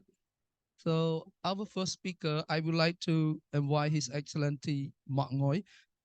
His Excellency Mok Ngoi received a Master Degrees of Arts in Education from Moscow State University of Pedagogy, Russia, former Soviet Union from 1986 to 1992, and a Master Degree with Honors in Education Administration from the University of New England, Australia, 1997-1998. He is a Director General of Higher Education, Ministry of Education, Youth and Sports. With this position, he is in charge of higher education policy formulation, as well as overseeing the implementation of the policy and regulations. He served as the project manager of the first World Bank's project on higher education quality and capacity improvement 2011 to 2017. Currently, he is also project manager of the second World Bank's project on higher education improvement project 2018 to 2024. These projects are instrumental in building the capacity of higher education practitioners in Cambodia. Regionally, he served as a board member of the Simeo Rihat, and he contributed a lot to the regional higher education development and harmonization within ASEAN and beyond. In first quarter of 2003, he joined the International Visitors Program of the State Department of the USA. So, Excellency, ladies and gentlemen, please welcome Excellency Mok Ngoi.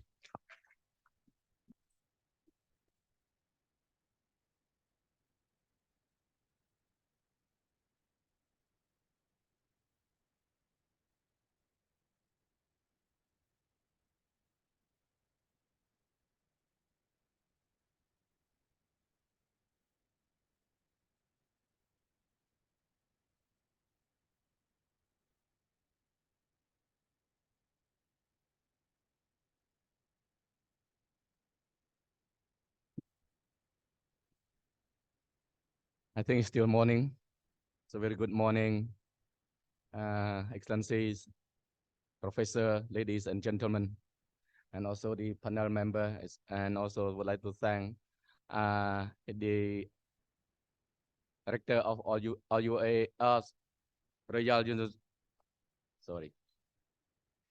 I would like to thank the Director of Sverigen University, His Excellency Professor Tum Sarawut, for organizing such important event. I would like to take this an opportunity to thank Maria as well from the Tune Academy, and also Chan Choltis for supporting this the workshop in Cambodia through this other project, so-called the I don't hear that. CALOHEA, yeah. And it is my great pleasure to be here with you and to present something related to this topic. So of course, I'm from that not a technical level. So my presentation is mostly related to the policy of higher education within the current and also within the next 5 years ahead. So this is my presentation is about the challenges of authentic assessment the context Cambodia, promoting student mobility, degree recognition, and internationalization and industry ready for the graduates. So,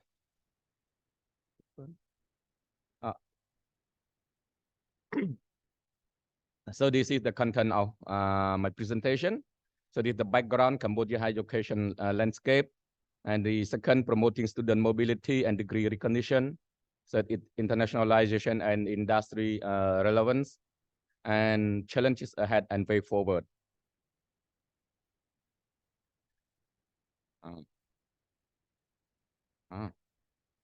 Yeah.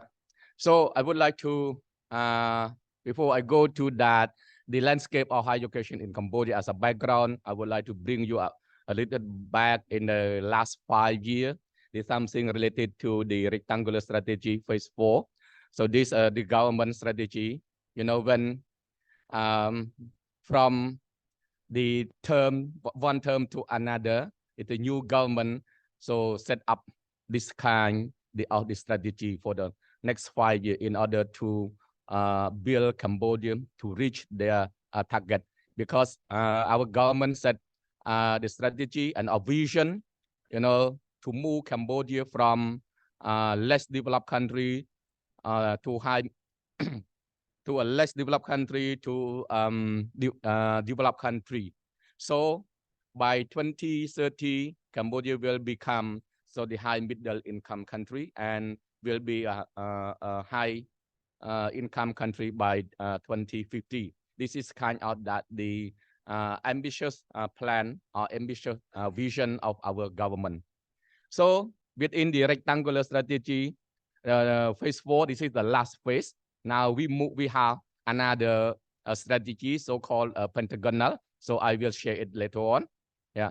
But before the rectangular strategy, we had the first strategy, so-called the triangle strategy.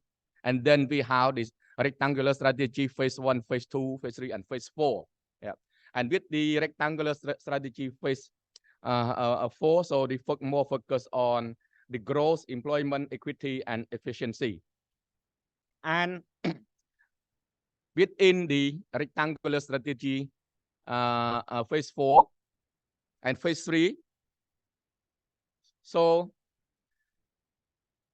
that is more focused on the human development.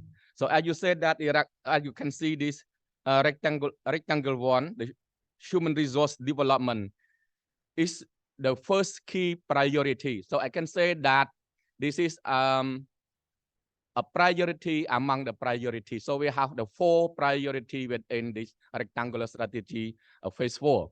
So human, water, road, and electricity. And this within this rectangular, so you can see that human resource development is a first priority in rectangular strategy 3 and rectangular strategy 4, which aim to improve knowledge, skill, competence, and entrepreneurship, morality, and also take care of the health and the physical fitness for our young people. And in side 1, the more focus on the strengthening the quality of education, science, and technology. So the strategic goal is to develop quality and equitable and inclusive education system. So our strategy is that we don't leave anyone behind. So by focusing on science and technology, labor market orientation in order to support the national and socio-economic development. So within this regard, the government of Cambodia more focus on the 7 areas, but I only focus on the higher education only. So that area number 6 is higher education. So we have this 7, but I only raise something related to the academic program, you know. So the preparing a comprehensive curriculum framework for higher education in accordance with the national qualification framework, regional and international standard. Strengthening the mechanism for higher education accreditation, increase number of lecturers, with qualification of doctoral degree and increase also investment for higher education. Of course, enhancing the capacity of and resources to support teaching and learning and research. So I think this is set, this all, this activity are set in the rectangular strategy 4. And also this also aligned with what we are discussing right now, especially focusing on the curriculum framework, qualification, accreditation, and also the quality assurance. And now this is the background of the Cambodian higher education landscape. And you can see that this is the government of Cambodia. Consider that, you know, education is a tool to move Cambodia from a low middle income country to the high middle income country by 2050, as already said. And also the government recognized that the higher education is a key strategy to achieve the development of its aspiration. So, and of course, the Ministry of Education, Youth and Sport have been working to improve, you know, the system of the quality assurance and accreditation, because we think that this is a tool in order to improve the quality within higher education. And I don't need to read this all. Of course, you know, the government increased the budget for education sector, even for higher education. I think you can read this, you know, because in order to produce that the graduate to meet the labor market and also the target set by the government. So the government put a lot of money for that. You know, I think within the last 10 years, so the budget for education increased 3.5 times, you know, within the last 10 years.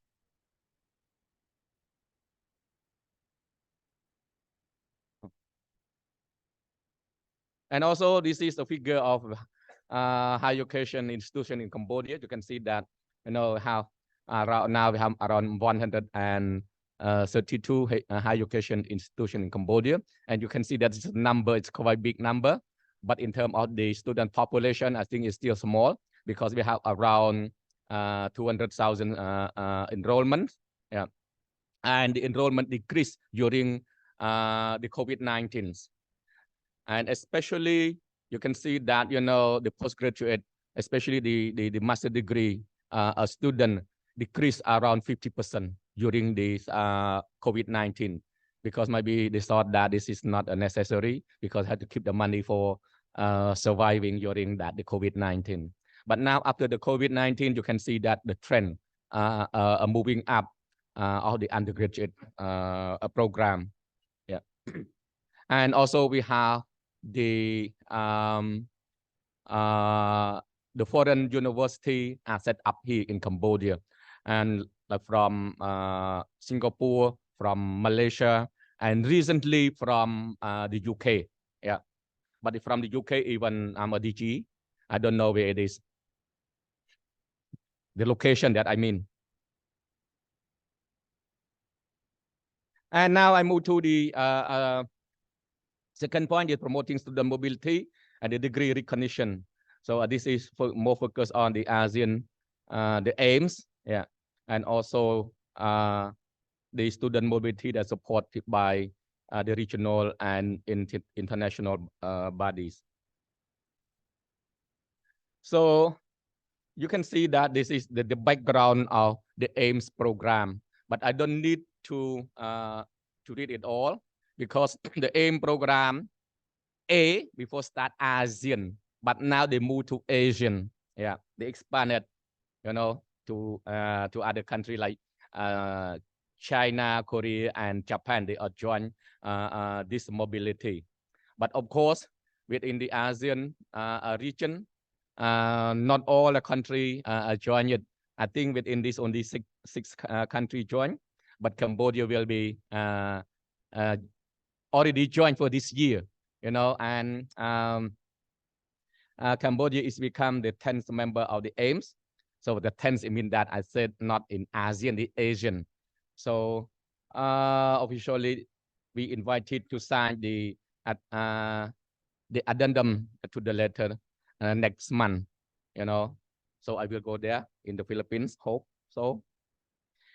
So I think this is the kind of the commitment of the Cambodian government, especially the Ministry of Education, Youth and Sport, you know, and we get also the support from the Ministry of Economy and Finance in order to provide that the fund in order to send our student to this mobility. So I don't need to read it because this is all that the background that how Cambodia joined the AIMS program and how we apply it, and then we are assess it, and we will review, and then we have the capacity to join it, and we have 5 university join this program, yeah, and we have the Royal University of Phnom Penh, Royal University of Agriculture, National Institute of Management, and Royal University of Law and Economic, and ITC. Of course, you can see these all the public university, but we also encourage the private university to join as well. Yeah, we are not limited with only or support or encourage only the private public university. We also support and encourage the private university to join the mobility as well. Yeah, I think like PPIU will be joined, and also maybe other, if you are interested, you can join it. And this is about that. We send our the student there. This is the first batch for this mobility. So we plan to send them 11, but actually we recruited only 6. Yeah, but I think it's much better than nothing. Yeah. So and two students from ITC, you know, sent to this USM in Malaysia, and 2 students from National University Management also to Malaysia as well. This is UKM. So these are 2, and also 1 to UPM and Kasesat University. You know, to the Malaysia. These are 3. These are top university in Malaysia. Yeah, the research university. But Kasesat is also a top university in Thailand as well, especially in terms of the agriculture. I move much faster. So this is a student mobility practice supported by regional and international bodies, especially from Europe through these Erasmus Plus and also Erasmus Mundus. But I don't need to read and to mention all. I think my presentation will be shared later in order to save time for others. And this is, I move to the third one, that is internationalization and industry relevance. So if we focus on that, the national key policy reform. So we have Cambodian Higher Education Roadmap 2030 and beyond. And this we have a strategy, you know, in order to promote the internationalization over there. So in order to achieve the goal, there are 2 objectives and 5 strategies are proposed within the roadmap. And then you can see that to promote academic mobility and collaboration. And we have that the a strategy to enhance the student and faculty mobility, both inbound and outbound. And in Cambodia, mostly we have only the outbound student and the less inbound students. So I think the mobility, especially through the AIMS program, so we will increase this the inbound student to come to Cambodia, because this mobility like a parent, if we send 6 students, you know, outside, then other 6 will come to Cambodia. So, and the second is to promote regional and international academic program. And this will be promote the regional academic program and also enhance the regional and international research partnership, and also promote the international academic program as well. So I will elaborate this in the next project. How can we implement that? So this I move to that the current project. And this one is to improve the teaching and learning in order to promote that the internationalization of in higher education, and also to support the jobs, because this is we talking about the internationalization and also linked to industry as well. Yeah, and this is the we implement this through the partnership agreement with the local and regional and international partnership university. And also you can see that the STEM education local partnership program, there is a link between a local university in Cambodia, local university and local university. For example, like Svay Rieng University has a partnership with ITC in order to set up a new curriculum, like engineering, and also they are working with the Royal University of Phnom Penh in order to revise their curriculum in English language program. So, and also the ITC has a partnership with the international university like in France, in Japan, and also in Australia, so that we encourage our university to have a partner with the university who has a high quality than our university. And also the STEM local partnership program, there's a partner between our university and the secondary school, because in order to promote that the knowledge, skill, and also the morality, for our students, and to help them if they are ready to go to university, because we have the challenge, a big challenge, because our student in secondary education, some they enter to the university, not by themselves, and not by their strength, so they follow each other. And sometimes they don't know where to go. But I think through that, this STEM education local partnership program, so our university go there and work with them, and then where they will learn, and where they can go, and what the subject and what the major they will select for their further education in the tertiary level. And within this framework, there are 8 universities in Cambodia have worked with 20 international universities from different countries in Asia, Pacific, Europe, and the US in order to design the curriculum, teaching methodology, and also the assessment. I think is also linked to what we are discussing here. And also the output from this partnership, 60 academic program, both undergraduate and graduate program, are reviewed by the international expert.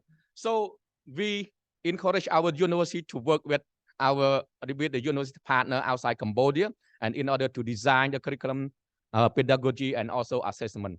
And after that, we invite independent international expert to review those curriculum.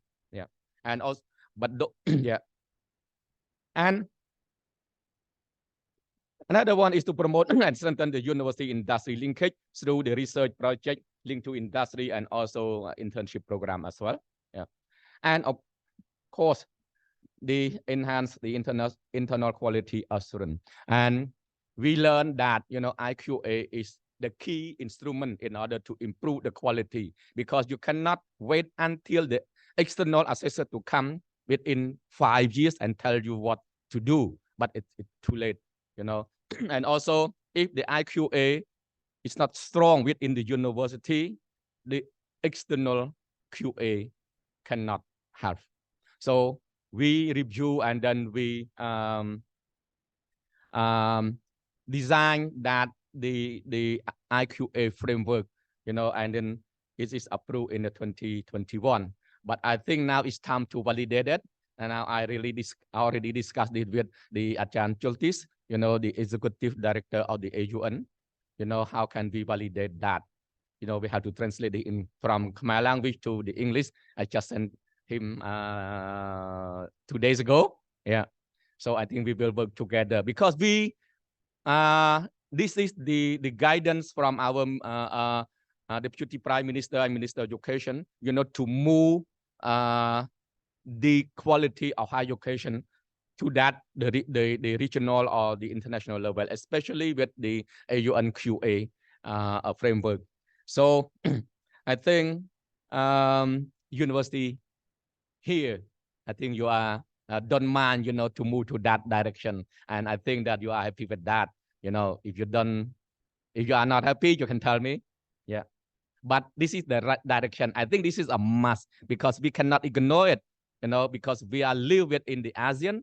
And now higher education is a part of the global arena. So I think, and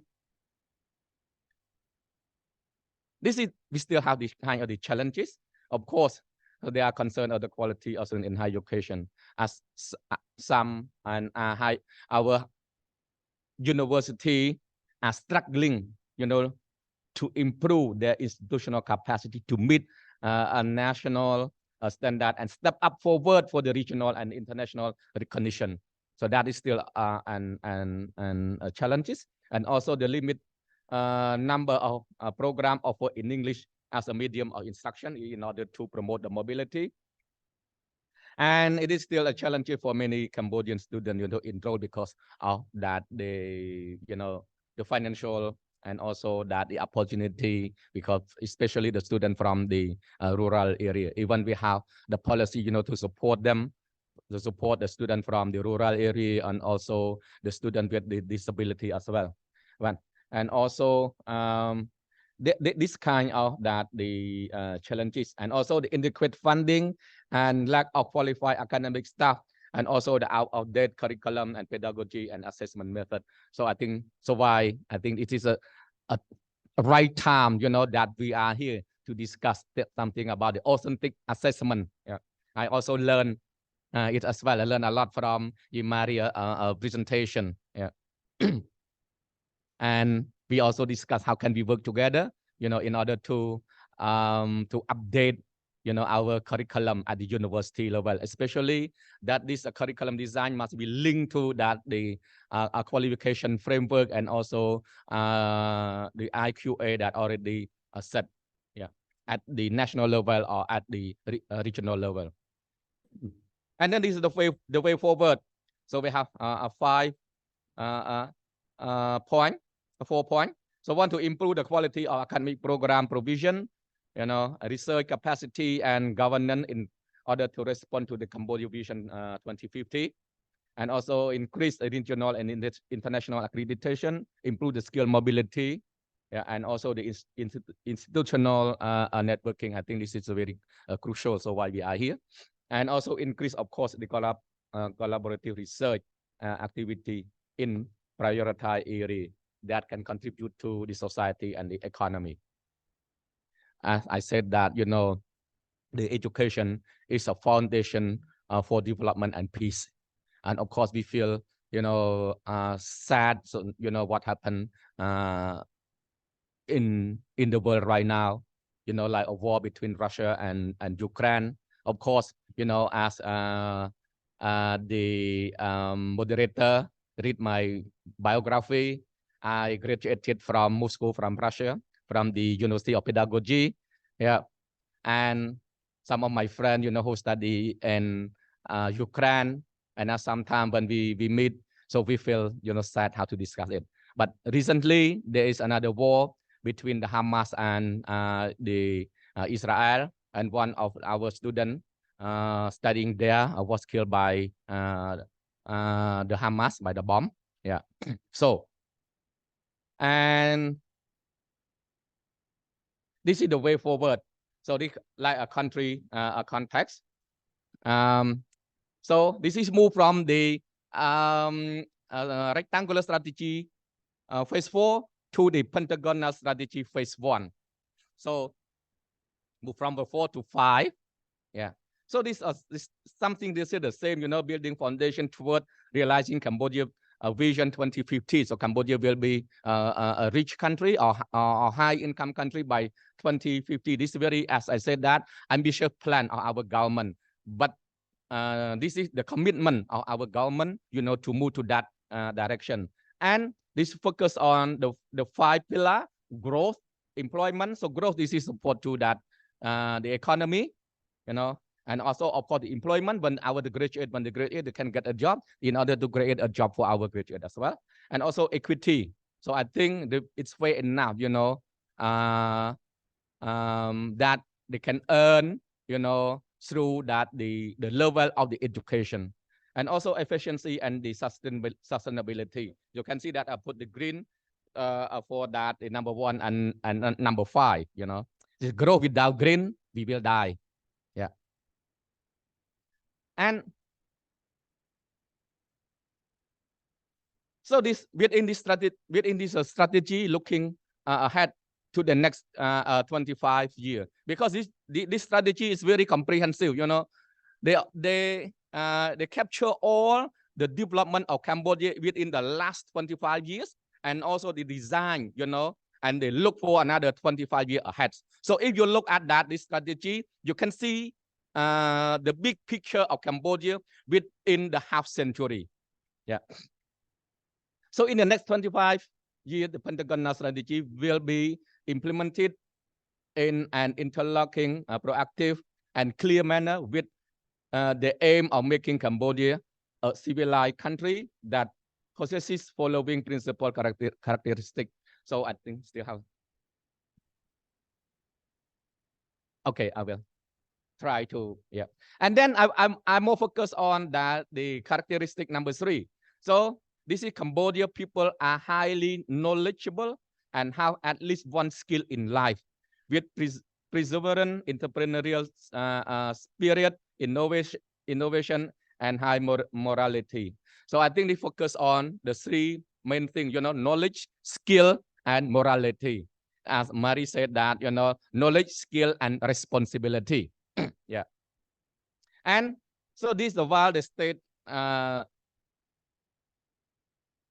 guarantees, you know, for the basic education is a 9 year, and also the state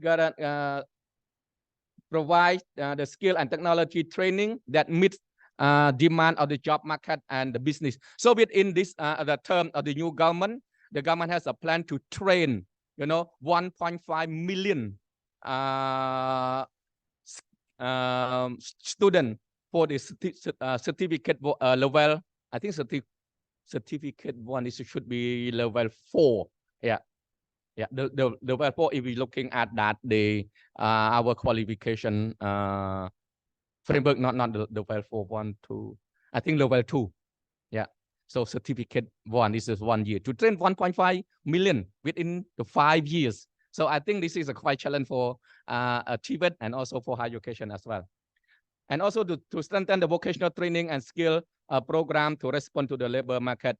And also the number 4, strengthen the quality of higher education to make it a center of national intellectual capital and global stock of knowledge. So I think this is like higher education will become a center of national knowledge and also the global stock knowledge as well. So higher education will play a very important role in order to link, you know, between the local knowledge and the global knowledge.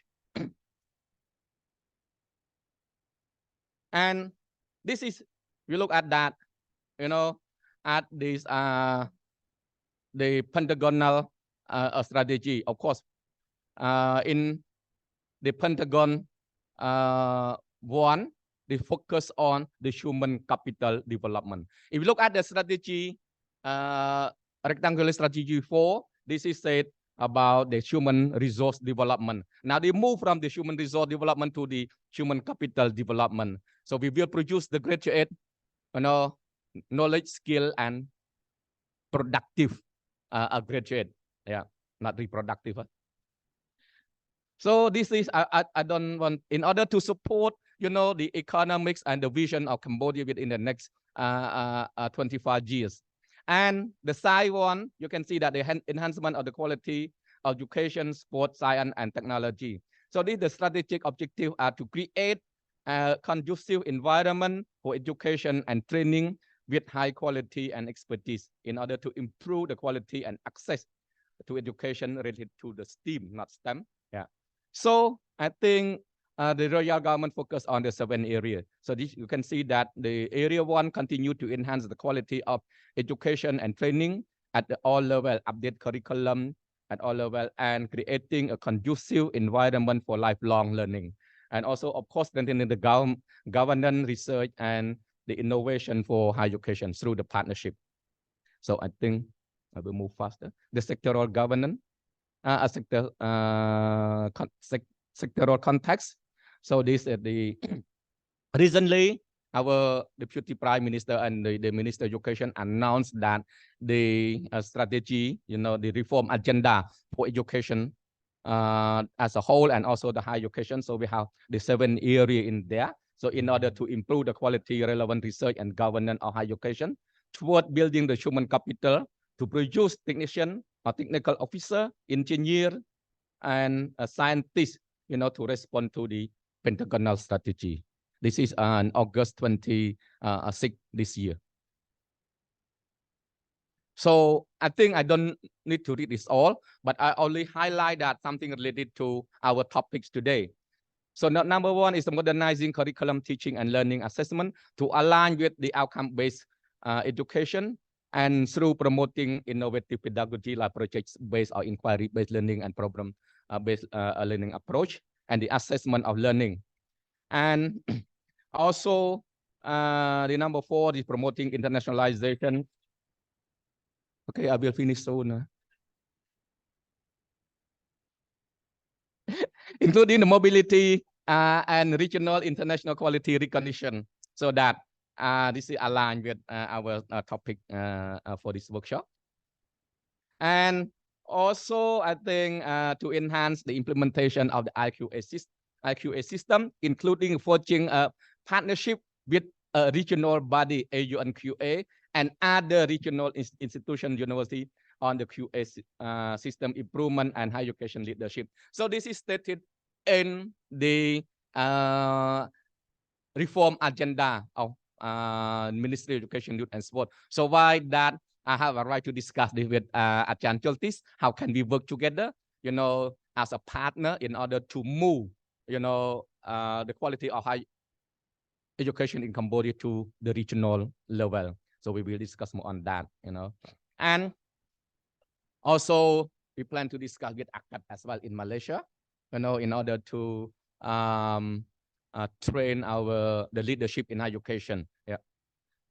Of course, the upgrading skill and capacity of teaching and support staff.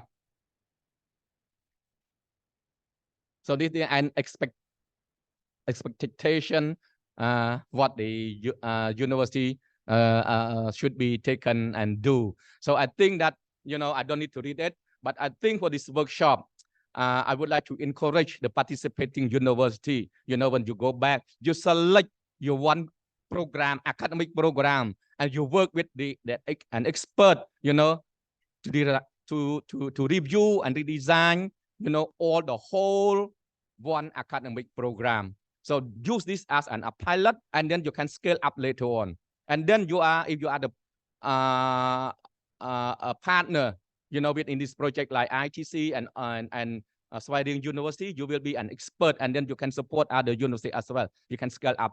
I already discussed it with Maria and also Achan Choltis. How can we scale?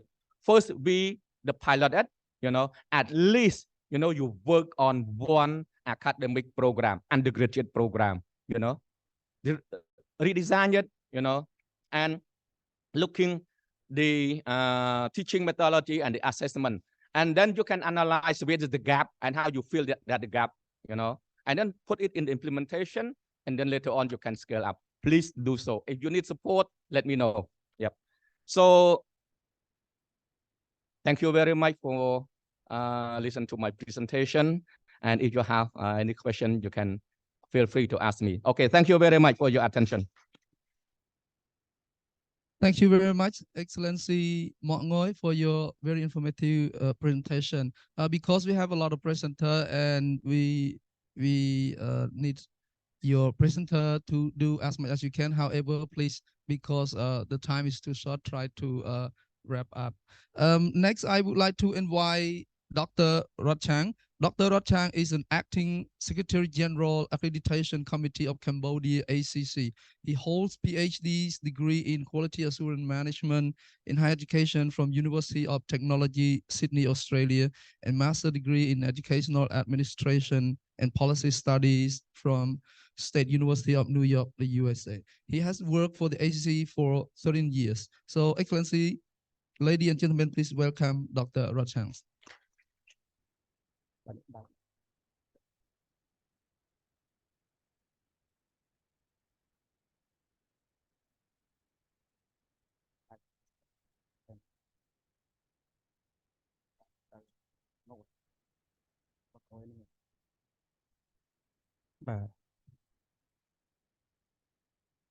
Thank you very much for your introduction. Before I begin my presentation, I would like to pay my respect to Excellency Mok Ngoi, to EU team, and also Secretary General of AUN and Professor Excellency Rector of Swaying University, and respected audience and student, right? Because student is the key players in education. So this the content of my presentation. First one is policy supporting document development, and number two is aligning learning outcomes and assessment methods. Three is the survey, teacher survey on assessment method. So my presentation is a little bit more practical, to do with the real situation through survey and assessment. Conclusion and challenges, and I did not propose the way forward. Maybe the way forward can be can get from the audience to help me. So there are two. So based on ACC perspective, I think you have heard a lot from presentation of Excellency Mok Ngoi in terms of policy that we need to reference to in order to develop curriculum or academic programs. So from the ACC perspective, there are two documents which are very important that higher education institutions should reference to in order to develop academic program. First one is called Cambodian Qualification Framework, and another one is guidelines for institutional accreditation or standards. So from AC's perspective, there are two documents which are very important for curriculum designing. So looking at the domains, there are 5 domains consisting in National Qualification Framework. I think it is similar to Europe framework as well. Knowledge, cognitive skill, interpersonal skill, and responsibility, communication, information technology, and numerous skill to do with statistics. And last but not least, that is very critical for technical and vocational education, psychomotor skill. Talking about the aligning the learning outcomes and the assessment methods, ACC developed guidelines for institutional accreditation in order to assess the quality of academic programs. In 2019, but it got recommended by Excellency Prime Minister and Minister of Education, who is the chairman of the ACC, that we revise our guidelines. So before it was the rubric based on the 1-5 rating scale, but now we change to 1 to 10 rating scale. So this one of the aspects that we need to align the learning outcomes and the assessment method. Because why we focus on assessment? Because assessment is the key driver to promote learning and teaching. Without assessment, students will not learn. As for example, like the reform of education in terms of examination, high school examination, we can see a lot of students improve their learning and teaching as well. You can see grade A increase from time to time.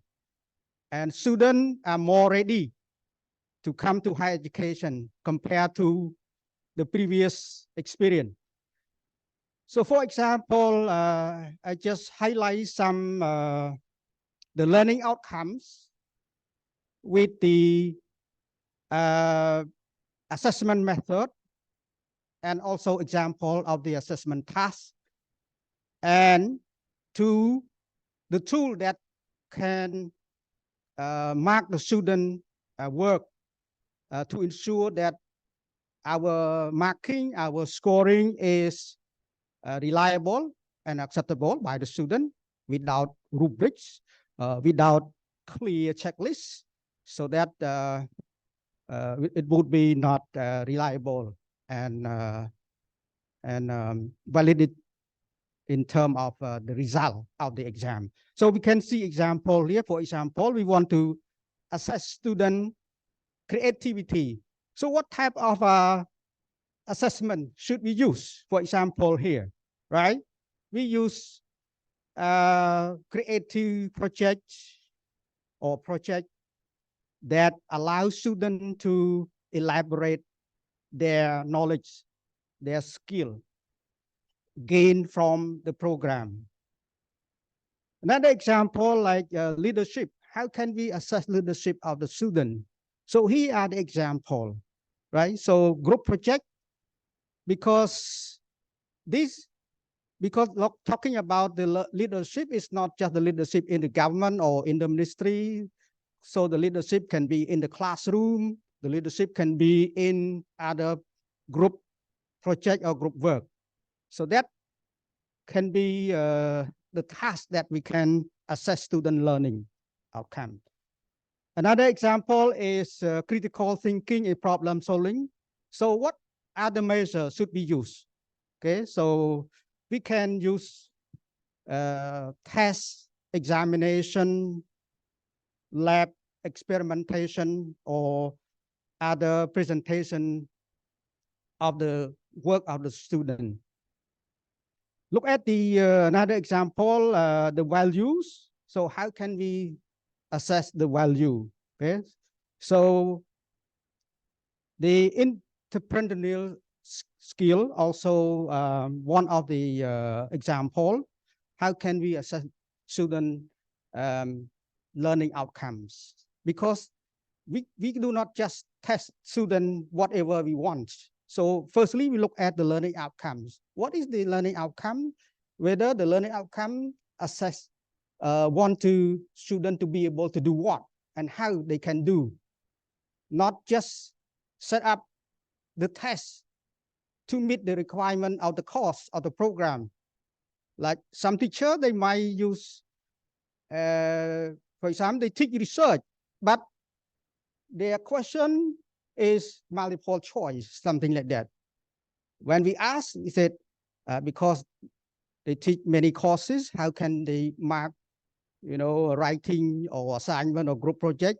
So multiple choices should be a good way to assess, because it is less time consuming.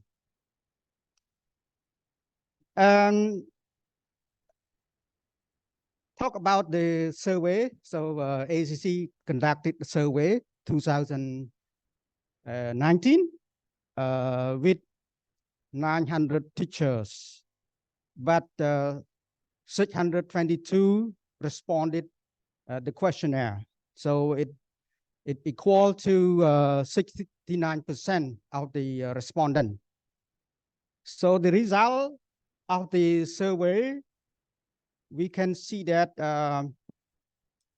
the gray color is always, and yellow is frequently, and sometimes blue. Okay, and dark one is never. So I think you are well familiar with the percentages already, right? Always, maybe always 100%, 90%, but never or rarely, probably 10 or 20% of the teacher that do it. So look at the multiple choice question, right? Essay writing, short answer question, long answer question, and writing assignment. So we can see that the percentages of teacher use kind of assessment method, but not many. Look at the percentage is still low. And homework, yeah, is always and frequently teachers use homework to assess student learning, right? And class participation is also high, 51%. And oral presentation is still high as well, frequently used. Simulation or experiment, very low. Not many teachers did kind of assessment. And also group project is very low. Okay, only 12% teacher who did this. Why? Because they say it is time consuming to mark student writing, right? Project writing is time consuming, and in order to assess that kind of quality, there should be a rubric, clear rubric to test to score as well. And summarizing test performance, poster, that practicum, fieldwork also still low. Case study, yeah, a little bit higher case study in terms of, okay, so I will run. So portfolio and research, SWOT analysis is still low, right? Can you see this? Journal is very important, debate. And conclusion is that the assessment method are frequently used: short answer, long answer question, writing assignment, homework, class participation, and oral presentation.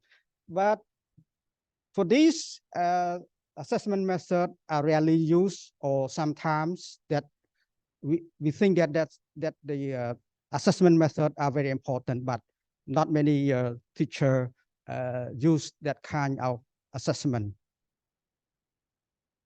Portfolio, research, debate, so not rarely and sometimes applied by the teacher. So in challenges, we conclude that there is a lack of constructive alignment between learning outcomes and assessment method conducted at higher education. So most teachers lack knowledge of designing assessment and learning outcomes. So make sure that they are aligning. Most teachers design assessment which are easily to mark. So that is the end of my presentation, and the way forward or to address the problem can be from the audience. Okay, thank you very much. Thank you very much, Dr. Ratchang. And our next presenter, Mr. Chansapip. Mr. Chansapip is the founder of the Asian Institute of Cambodia, AIC, and has been the director since 2011. He is currently a PhD candidate in political science. He's obtained his master's degree in arts and English and master of business administration and economics. So please, Mr. Chansapip, welcome. Thank you.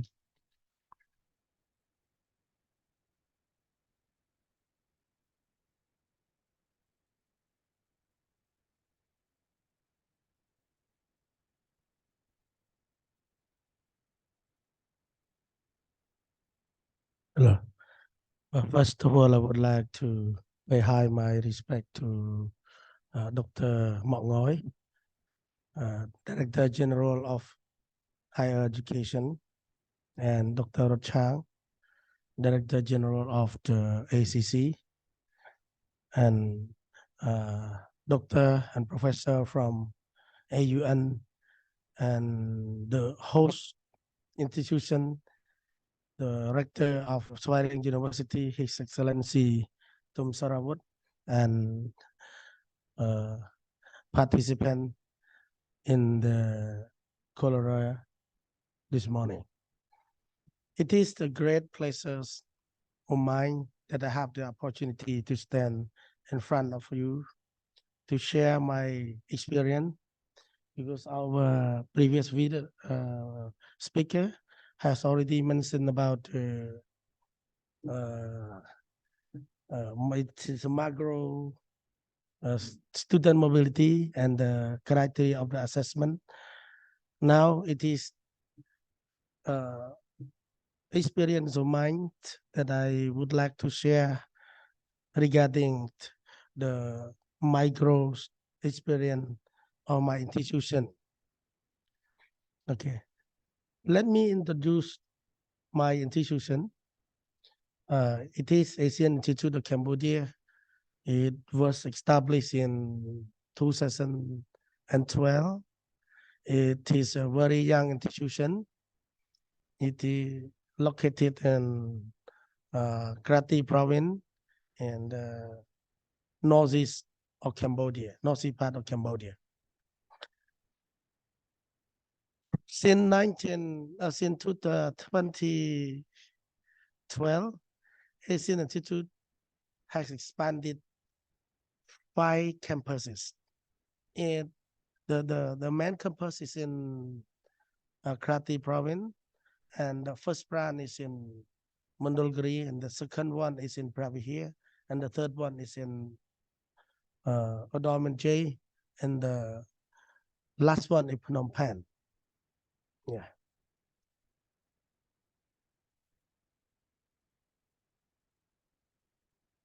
Can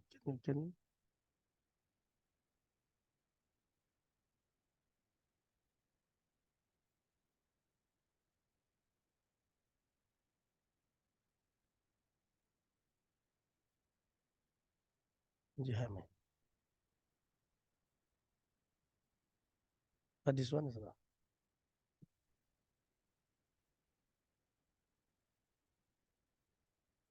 Okay.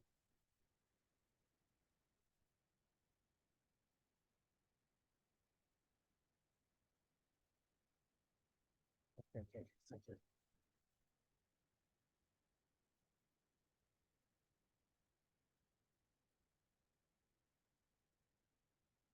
Okay, let's move on. For the program we offer master degree, bachelor degree, associate degree, and also the TVET. Yeah. And now we also have a general knowledge school. We starting offering from kindergarten to high school. Yeah. It is a student statistic of Asian Institute of Cambodia. Yeah.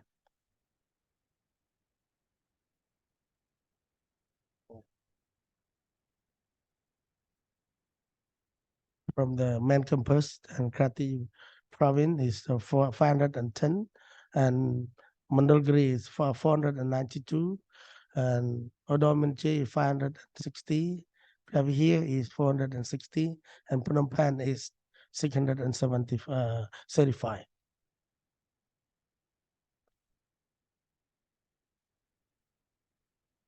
So let's share my experience related to the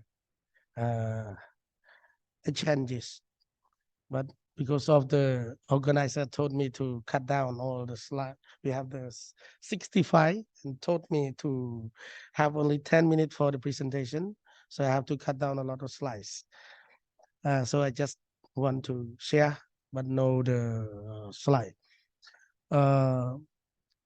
Since 2012, Asian Institute of Cambodia have sent a lot of students to the university, partner university in ASEAN.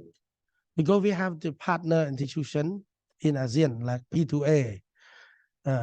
P2A is a passage to ASEAN. I think maybe some of you here from the partner of P2A, and we normally have to attend the general general meeting of the partner institution in the rotate meeting.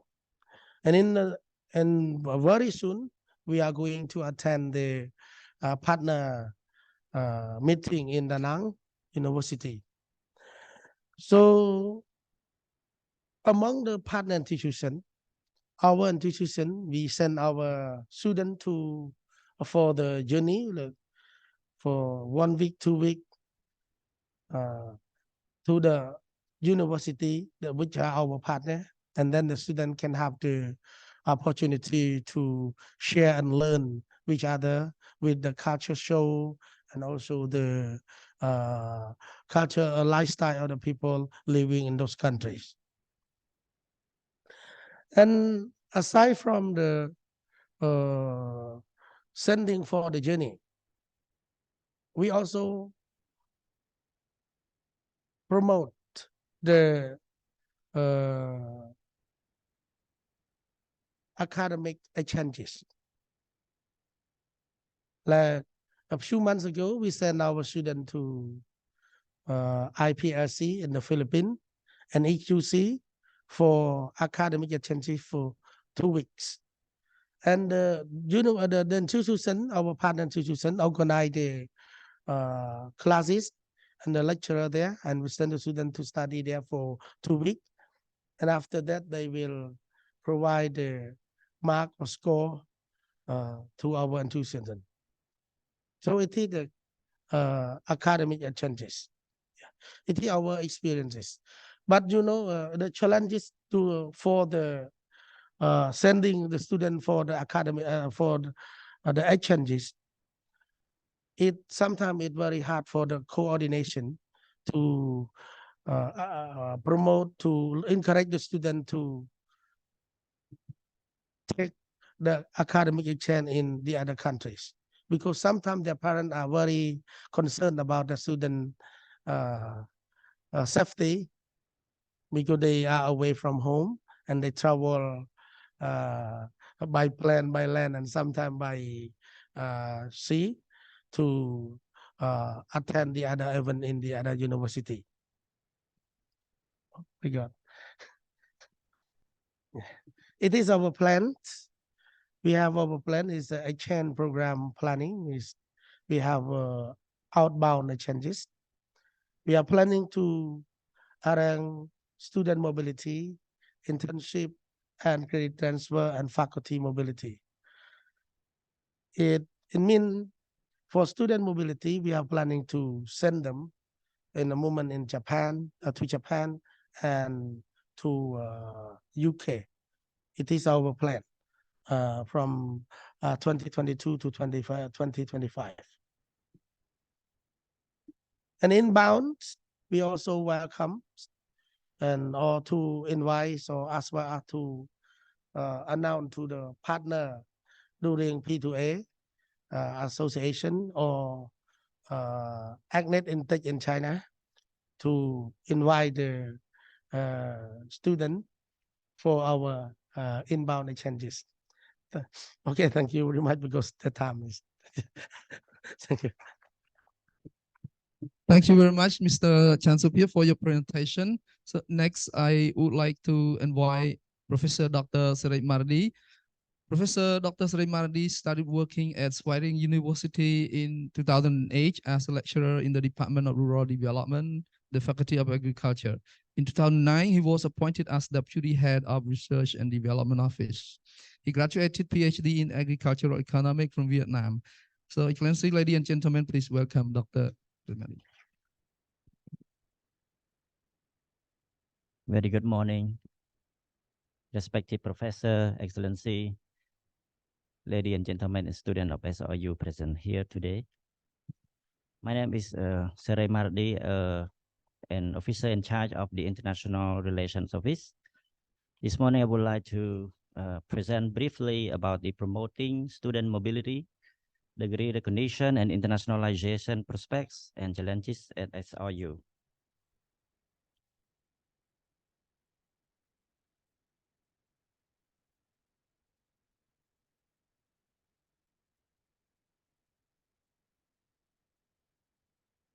Yes. So this is the vision and the roles and duties of our office, the International Relations Office. It is currently established in our university. The vision is to promote international engagement of this varying universities through facilitating international academics exchange programs and collaborating in partnership programs with international education institutions. Our role are to communicate and coordinate for all programs of international cooperation. Secondly, to liaise with relevant ministry and institution on all international relations. And third, to review and evaluate the implementation of all agreements with international cooperation partners.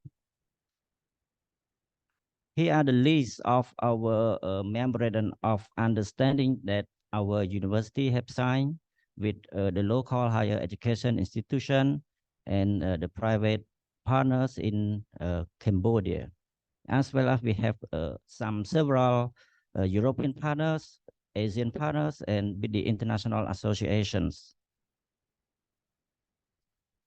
One of the most big association that we joined several years ago, it is a P2A, that is the Passage to Asian, that SRU is one of the member among 139 university in Asian countries. This association provide some exchange opportunity for our students to travel to partners countries through the P2A journey, P2A service learning, P2A internship, P2A research, and P2A entrepreneurship. Some exchange program that our student can join, such as the Asian India Student Exchange Program. One of our students has traveled to India to participate in this program through our dissemination news. And sometimes our student can apply by themselves, and sometimes our student can get assistance from our office. The Genesis program, one of our students has participated in Japan several years ago. As well as we have a ComTouch integrated initiative program offering by the Institute Technology 10 November in Indonesia, that every year ITS provide us a full scholarship for our staff and students to attend this program. Besides, our students travel to foreign countries. Some of the international students also visited us, come to SRU through P2A program. This is the picture of our UK student coming to SRU through P2A journey program in 2016. This is in 2017. This is a student from Binus University, Indonesia, coming to SRU in 2017. And 2019, a student from UII, Universitas Islam Indonesia. And this was a first naturalized summer camp that SRU organized and invite 26 students from the excellent intake partners organized by SRU, providing the student to understand the rural life in our province. And we have sent 2 students to do 1 semester exchange program at the University of Economics and Law in Vietnam, in Ho Chi Minh City, for the Bachelor of Finance and Banking program. And last, before the pandemic, we have sent 8 students to do the P2A journey to University of to Rangsit University in Thailand and to Surindra Rajaphat University. Recently, in 2022, 4 of our students have joined the French boot camp program at Varna University of Management in Bulgaria through the support from the Erasmus Plus project. And this is the campus visit that our animal science students come to visit the Ubon Ratchathani University in Thailand.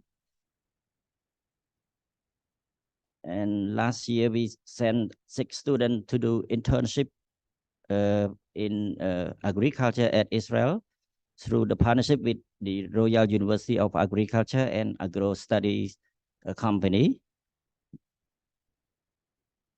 And for our office, the dissemination plan that International Relations Office offer, students can find the information through our Facebook page, our university website, our the P2A website, the Telegram group, the leaflet brochure, the email and orientation session, and the pass-by information. We have the future plan to disseminate information and encourage SRU students to participate more in all activities and programs of the P2A partners institution. We continue to organize study tour programs abroad for all students, both undergraduate and postgraduate students. We recognize summer camp to attract international students to attend and come to SRU as well as Cambodia. We try to collaborate to organize virtual upskilling trainings or programs with international partners for SRU staff and students. We expand more international cooperation partners for capacity building or upgrading of SRU staff and students. However, we still met the challenges that one of the difficulties that our student proficiency in English is still very low for communication.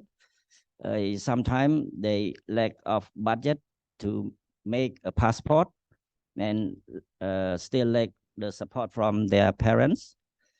Some students are not interested in self-investment in traveling abroad to take experience. Some students are not interested in participating in the international events, and we face limited financial support for organizations. That's all for my presentation. I hope all of you understand about the current situation of our internationalization at our university. Thank you very much. Thank you very much, Professor Dr. Tere Mardi, for the presentation of the IRO of Swearing University. So next, our presenter, Dr. Hapolti. Professor Dr. Hapolti is the director of the Graduate School of Royal University of Law and Economics in Phnom Penh since May 2017. He obtained his master in law. He obtained his Masters of Laws and Doctor of Laws from Nagoya University, Japan, and respectively, he specialized in the area inland and law. Please welcome Professor Dr. Hapolti.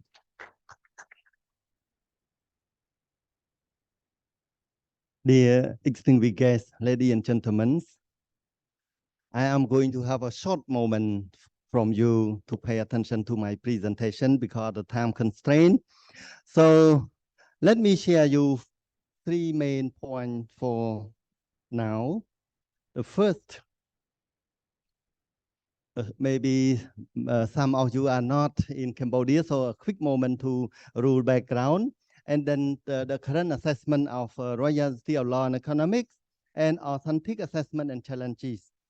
So let me tell you shortly that the rule started in 1949, and in 2003 it became the title, the Royal University of Law and Economics.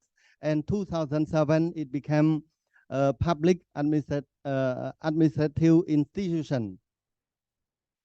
So with regard to ASEAN University Network, which created in 1995, so RULE became the member in 2009 as the 22nd member.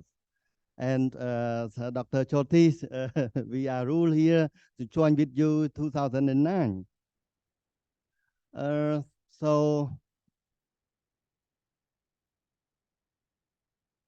Okay, so now let me begin with the current assessment of RULE. So we have, for now, we have to mark student by attendance, assignment, midterm, and final exam. And all of this, it depends on each teacher. So usually we have formative assessment and summative assessment. For formative assessment, we encourage our professor to give, for example, quiz, to give feedback to any area of discussion. And summative assessment here refer to midterm exam and also final exam.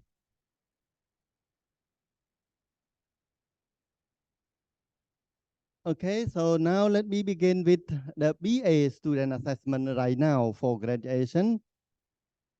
They all have to complete year 1, year 2, year 3, and year 4, semester 1.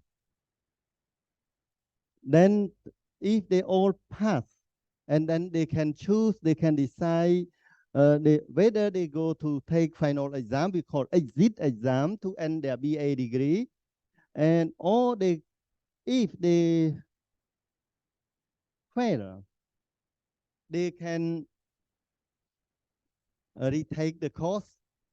Retake the exam for BA, retake the exam, and if retaking pass, and then they can go to study for final exam, or they can write the final paper to end their bachelor program. If not, they have to take the course again for next year. Right now for master for year 1, semester 1, we require them to attend all courses, and then we require them to choose a topic for research, whether they go to take exit exam or defending their thesis. So if they take exit exam, they have to find out the topic, and they have to look for supervisor. And even they have final exam, they have thesis defense, or they have to find out the topic and also the supervisor from end of semester 1, year 1. For year 2, they have to attend the course, and they have to do research and consult with their supervisor, regardless they take exit exam or they have to they have the defense. Then semester 1, year 2, they have to attend courses. For those who will take exit exam, they have to do research and consult with supervisor. And also those who will defend the thesis, they have to do research and also to consult with their supervisor. Finally, for semester 2, year 2, students who take exit exam, they have to attend courses, and they have to finalize their report writing. They have to take exit exam. And for those who defend the master thesis, they have to finalize the thesis and also defend the thesis at semester 2, year 2. Right now, even students have, for example, one cohort can have a very few students. Also, we organize the defense thesis for them.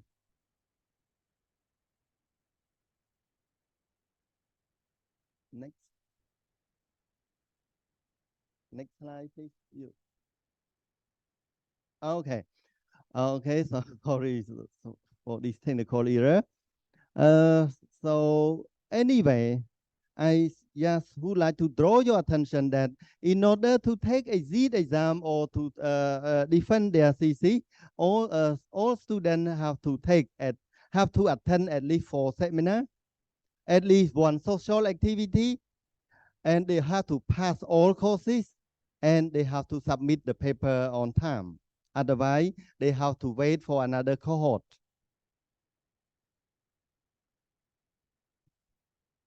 Ladies and gentlemen, for the current rule curriculum, we can say it's mainly traditional. So teaching methodology remains traditional yet. So this is a big challenge for us, because of custom teacher practice. They usually come to class and teach in class and mark, and so it's really hard for them to move. And students also, they have their custom to come to class, to sit down, to listen to teacher, and just try to do what teacher asks them to do. And study environment also, they are the main challenge for them, for us. Also management support. We need the support from management in order to convert our assessment to more authentic.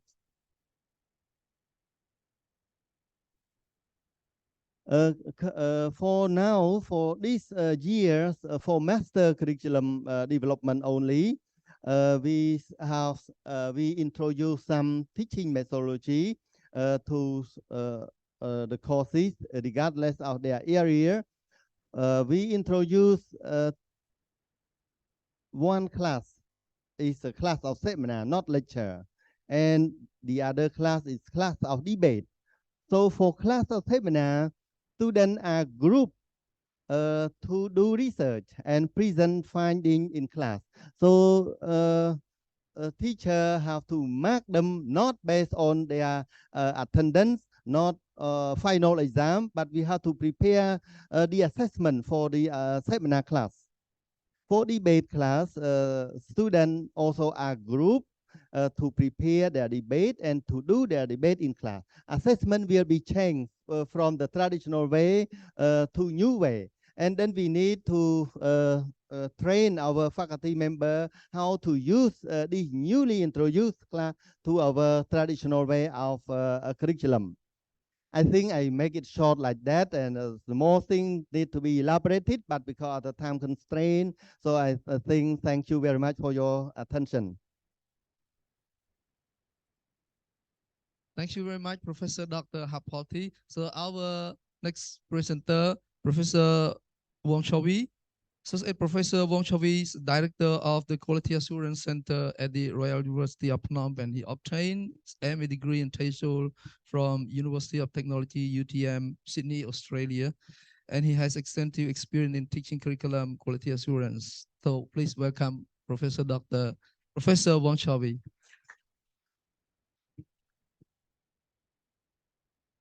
I would like to say warm afternoon to Dr. Jaltis, the UN executive directors, and his delegate, and Dr. Marius, tuning academies, excellencies, distinguished guests, ladies and gentlemen, and students. I am the quality assurance practitioner at the university levels. And again, I would say thank you to UNQA for giving me or giving the RUPP the opportunity to participate in the criteria development, from participate in program assessment and institutional assessment. And we learn through the process. And it was not right. Quick sayings that go alone goes fast, but go together go far. So I hope AUN would open the door for our Cambodian university to be a part of AUN's as a associate member when they meet the criteria, so we can go together and we can promote our education, the qualities. And for my presentations, I would talk about the authentics and performance-based assessment. And my metaphors is presented by the brain, is the knowledge, and how can we measure those knowledge which a student learn from our programs. So as you can see from the effective, sorry.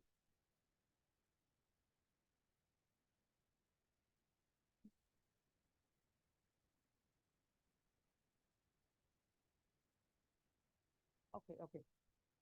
Thank you. So the effective assessment is involved in the student learning. So if we have the right assessments, and we can have the quality of learnings, and if we design a poor assessment, a student have a limited conceptual of understanding of the material, and we have a limitation assessment tool to assess the mass and to access those kind of knowledge. And the student get the idea about, they don't have the idea about why they were fails. And if we got fair, we got well is the assessment, so it can be a kind of promotion student to learn, lead to better understanding, and they can retain those kind of materials. And the student experience would give us a lot of benefit about the assessment and overall attempt to change the approach of learning, so they would become two independent learners.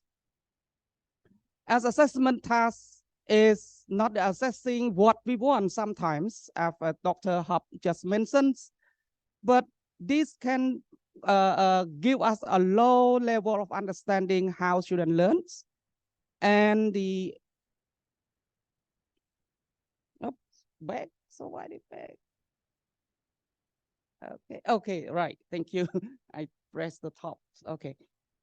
So the anxiety or provoke assessment is associated with a surface of the approach to learnings by the student, but the feedback most important as aspects of the assessment and raising about the achievement of what the student have learned.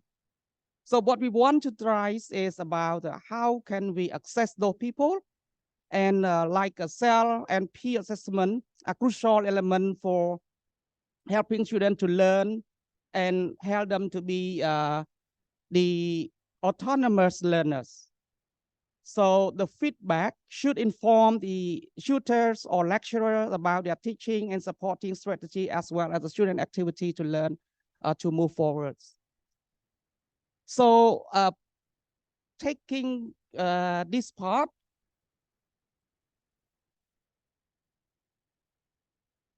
sorry, back.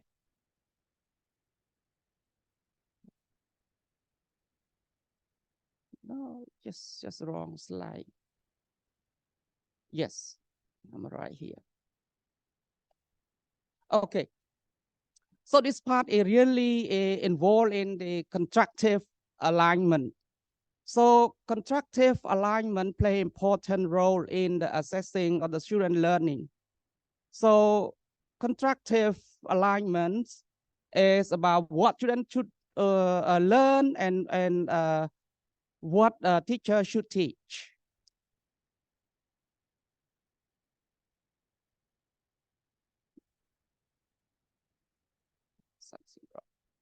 So the key component for the constructive alignment is related to learning outcomes, learning activities, and the assessment. So the three components have to be integrated and interrelated to each others. And so when we have the right teachings method and we have the right teachings assessing tools, and then we can measure the right learning outcome or the effective of the student learning outcomes. And therefore, it is very important to think of what kind of activity get students to be active learners, so we can have a number of literature review related to active learnings and learning how to learn and lifelong learning. So as a teacher role, we have to play those kind of part which get children involved in the process of learning activities. It does not mean teacher have to stand and talk and the student will get and you expect children to achieve what you want. So one of them probably teacher, or we can look at the constructive constructivist approach. We promote a active learning. So as you see the 3 layers which related to cooperative and self-evaluation or self-collection. So this one is just as a part of one of the method which we can introduce to our class. So another part is very important related to the developing the learning outcome. So it has to be articulate and it has to be measurable and it has to be careful in order to develop those kind of learning outcome. As Dr. Rod just mentioned, that some programs just design something very easy to access, which not what a student learns. And you might familiar with the pyramids of learning, and you might know which teaching strategy or learning activity promote the retention of the knowledge, and which activity we can promote the self-study or promote the high level of thinkings. So when you apply those kind of high level or low level, it really related to the assessment. For example, if you introduce the low level activities, but your assessment involved in high assessings, so you won't be able to achieve it. The time run out, so I have to speed up, sorry for that once. Yeah, so this one is just to give you some ideas about how we access those kind of high or level activities. Sorry for that one. I just look at the time. It's time running very fast. Okay. So if you can compare about the traditional approach, we promote a lot of passive learnings, and the outcome-based activity, it promote a lot of active learning. And that one should be not enough for assessing the learning of student outcomes. So, sorry, I have to go back. So if you look at this kind of web maps here, learning outcome related to many components such as context, learning, teachings, and program evaluation, and etc. from this kind of map. So I would need more about 2 more minutes to finish this one. Sorry for that one. And RUPP is a member of AUN, so we try to apply our program, or we try to modify our program according to the guideline what AUN QA introduced to Asian universities. So this kind of chart give us that if you have a learning outcome, we should have the right teaching activity, we should have the right assessment tool. And our core syllabus is the key important element which support those kind of learning outcomes. So when we develop the core syllabus with the learning outcome, we support the program learning outcome with aligned to the qualification framework. So we meet not only our expectation, but we also meet our qualification framework, and we also can comply with the regional which are the institution they apply their schedule. So this table show you that we have course learning outcome and assessment, if you have course outcome one, and what assessment should be developed, and what teaching activity should be introduced. And if you look at those kind of learning outcome from the course syllabus, you should have clear enough information to access those kind of things. So yes, just a sample, and I would not go through to this one. It's just a sample with integrated into the course syllabus. And one last is about the course syllabus itself. It's not enough. We need to collect the feedback from stakeholder, for example, employers and students assessment program assessment, in order to validate or verify our course learning outcome. So I would end my presentation here, even it has some information related to the formative assessment or summative assessment. So thank you for participants. Sorry for taking your time. Thank you, Professor Wong Chavi, for your very detailed information on the. Next, I would like to give this floor to the Dr. Maria to chair and take charge of the program for question and answer. So please, distinguished Excellency, ladies and gentlemen, you may raise up the question, and also participant online, please. You can write your question in the chat box. Thank you. And please try to make your question shorter.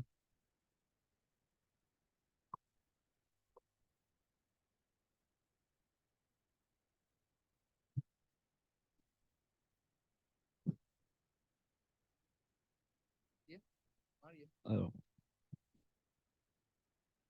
Thank you.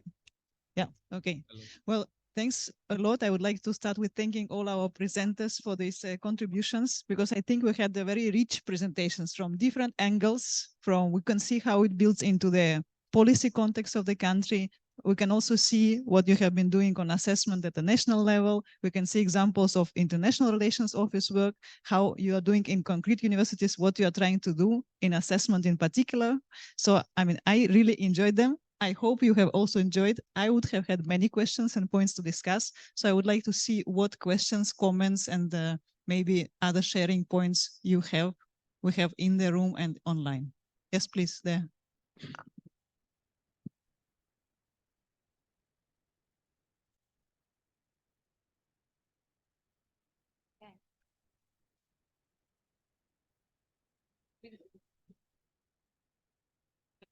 Very good afternoon, everyone present here.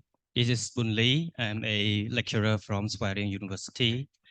My question is to Excellency Mok Ngoi, because I'm very interested in his eye-opening presentation.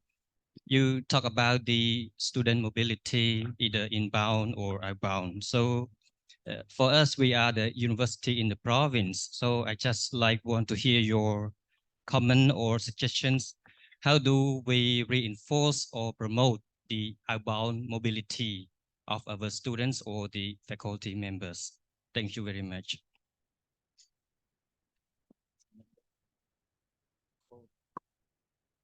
I think, okay, it's a good question.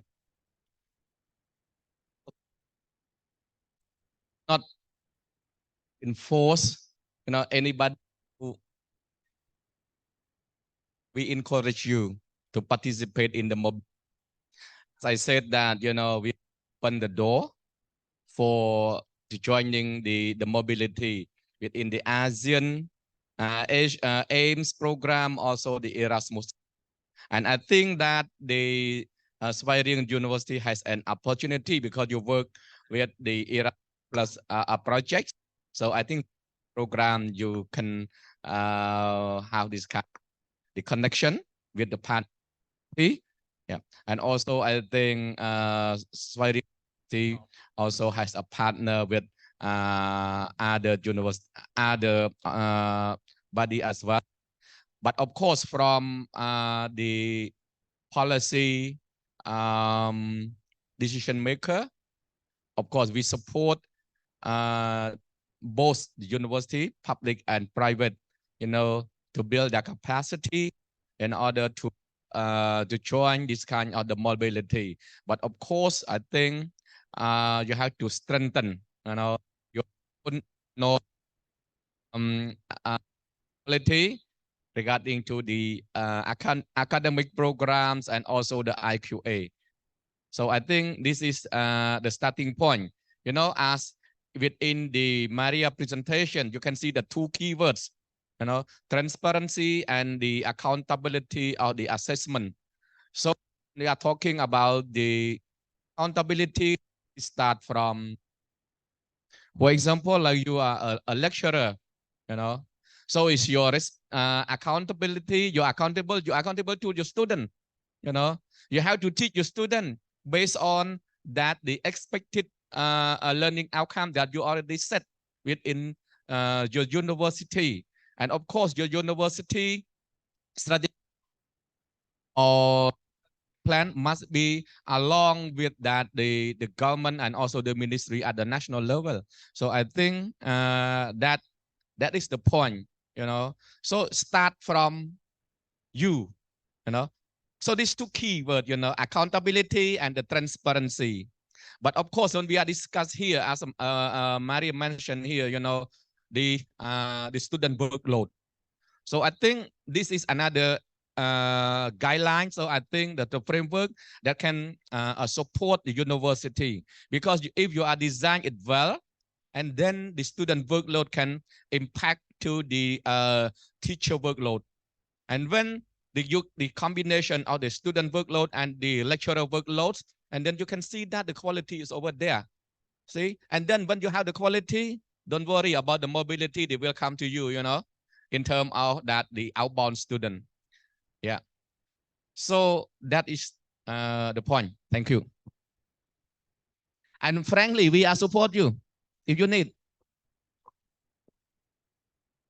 Thank you very much, Your Excellency. Thank you for the question as well.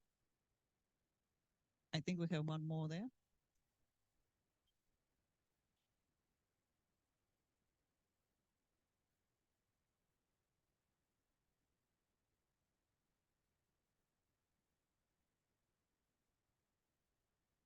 Hello.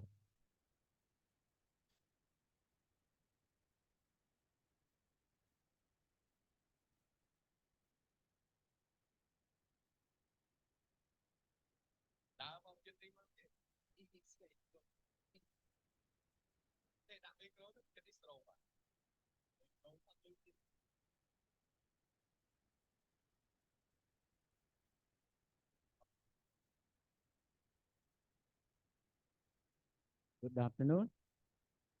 Excellency, ladies and gentlemen, I have one question to Dr. Kapolti or to Mr. Wong Chawi. Could you differentiate authentic assessment and traditional assessment? Yeah, thank you.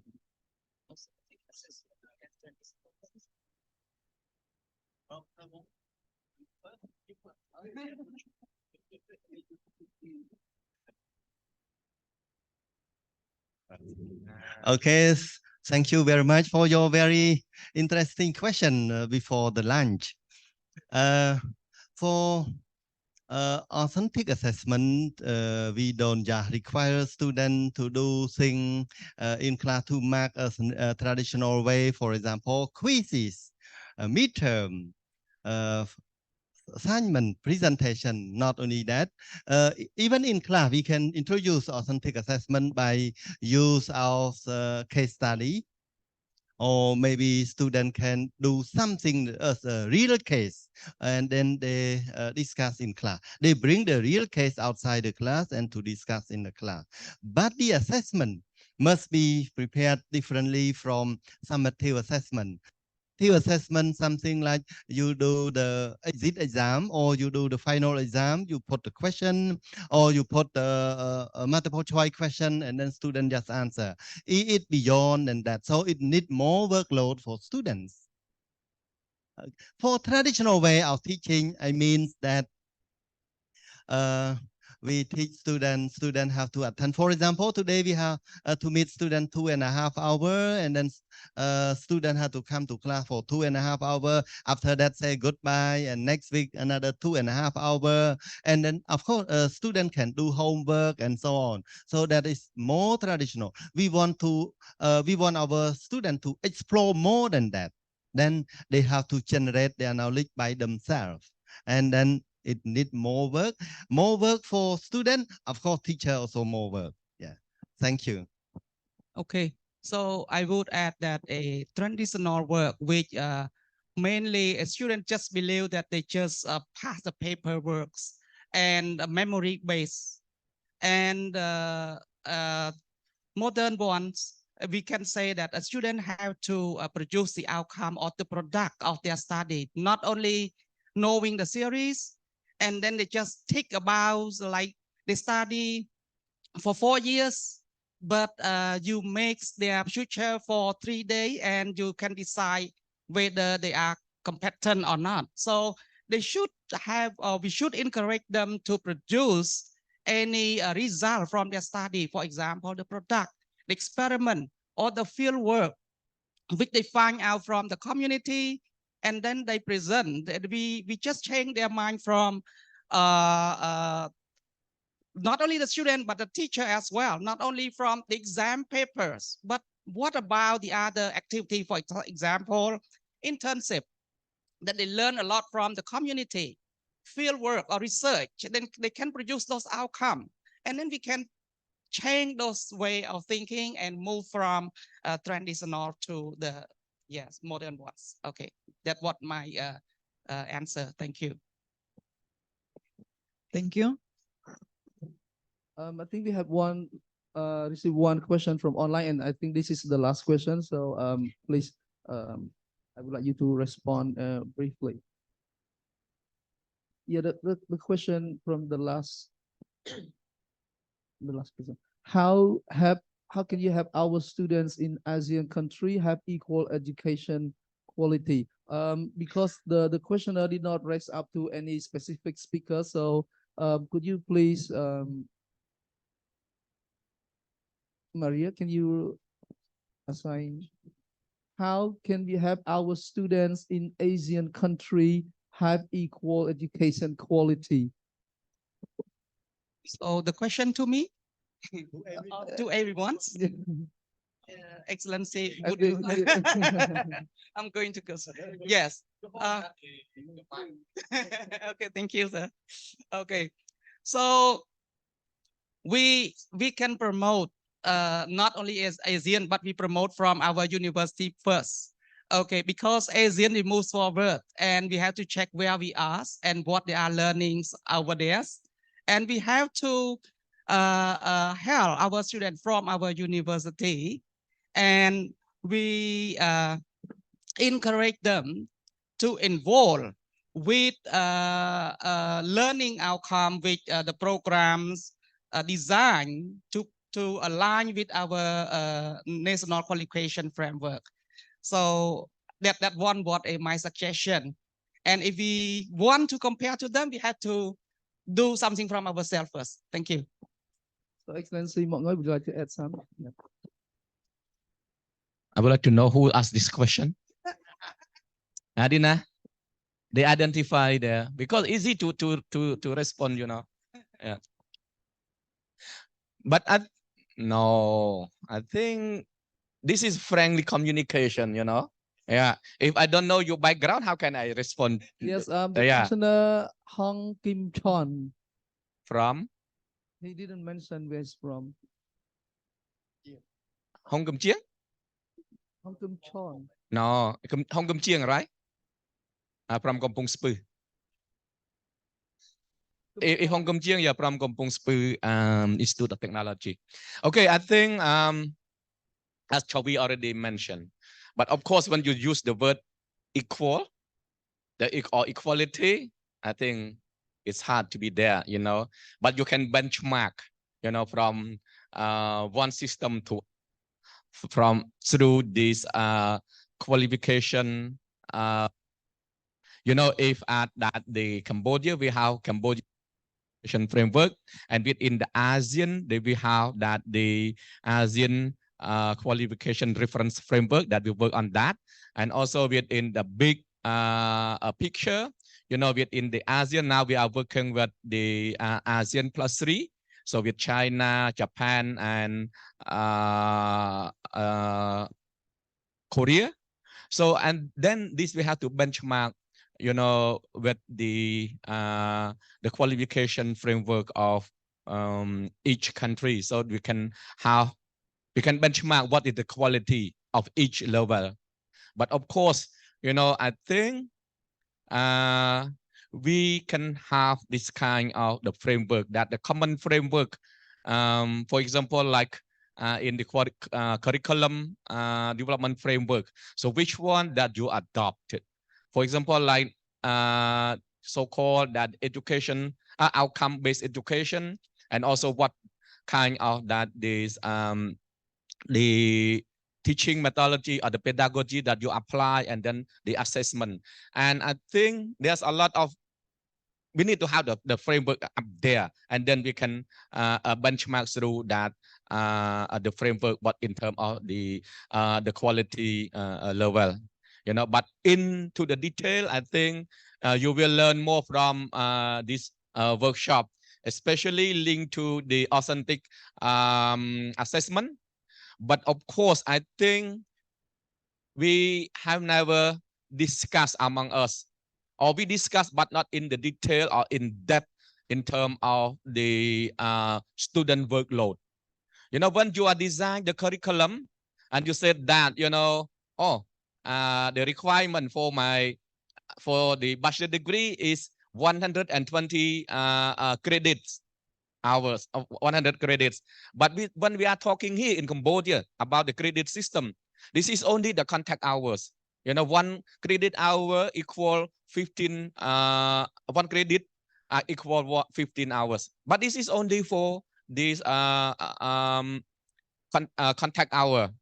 But nobody talk much about the hour that the student work, And also, of course, when you would like to, this is the kind of that the benchmarking, in order to understand that or to learn that what the equality is through that is kind of the framework. And now within the region within ASEAN now, and supported by UNESCO, now they are moving to something like the micro credential, so that this is another framework. See, yeah, but I think still, please think about the 2 keywords as Marie said, I didn't stick with that, because the quality come from the bottoms up, and this is a daily work, the daily work. You cannot jump over. If you have a real, a good framework, but you don't apply it well, and you don't start it from the bottoms up as a response, the accountability, you cannot reach that level. Yeah. And for example, like discuss here, as a question, what is different between the traditional assessment and the authentic assessment? Of course, when we are talking here, I think like authentic assessment, something as our presenters share with you already. But I think this is true that the teaching methodology is through pedagogy, like a student center. But you have to be careful, you have to be balanced, and also the student center and the teacher center as well. Yeah. If you say that the student center, the teacher already give all that the task to the student, and then the lecturer do nothing. This is not the way of the assessment, And I can share my example. When I learned, I study abroad. I don't want to mention where, but that, but the 2 countries, you can guess. This is an assignment. I got an assignment, and I met my lecturer 3 times. The first assignment that I got from her, your English is an excellent, but the grade that I got graded, you know. But of course, the English is from, you know, I got the support from the professor of English language, just only the edit my grammar, you know, something like that. But they did not help me in terms of the contents. And also the second assignment, I got the same comment. But I asked her, so I tell her that, you know, this English is not mine, you know, because she said that your English is an excellent. But I said that it's not mine because the grammar is correct by the edit by the expert. But please give me the comment on the content. Why I got the good C? You know, just she laughed. You know, yeah. Then she told me, she tell me, you know, but of course it's too late. My third assignment I got distinction, but of course the overall I got C. That I work hard, but I don't know what the mistake there. So that, and another assignment, the first assignment, you know, I got from the comment from my lecturer, all the red one I read, I feel shocked, you know. But it helped me. The first assignment I got credit. The second assignment that I follow his comment, I got a distinction. And then the third assignment, I got high distinction. The overall, I got distinction. See? So that this is the combination of the, I think, the student center and the lecturer center. Thank you very much. Thank you very much for your answering. It's now we would like you to take a photo session together with Maria and our speakers there. ក្រុមការងារយើងសូមជួយរើចេញផងដោយសារតែយើងទុកតែកៅអីពីរសម្រាប់បទបង្ហាញពីរទៀតចុងបញ្ចប់មុនពេលយើងសម្រាប់អាហារថ្ងៃត្រង់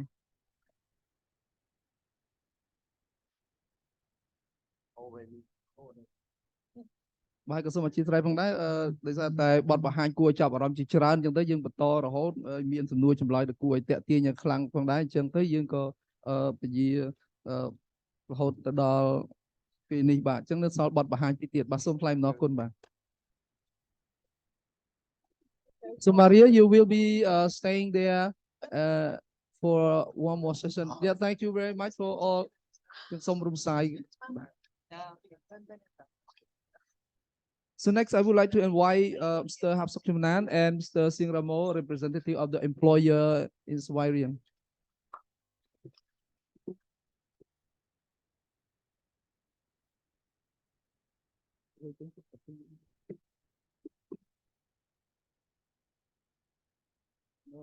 Mr. Ramo.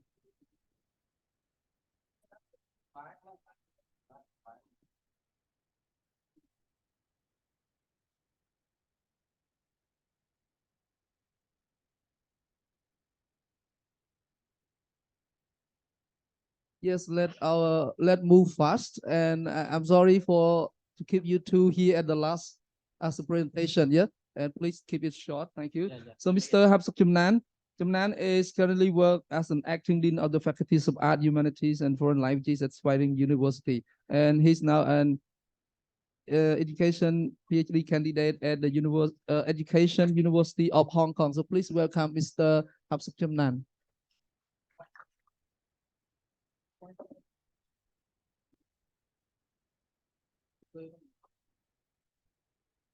No, I cannot see the point.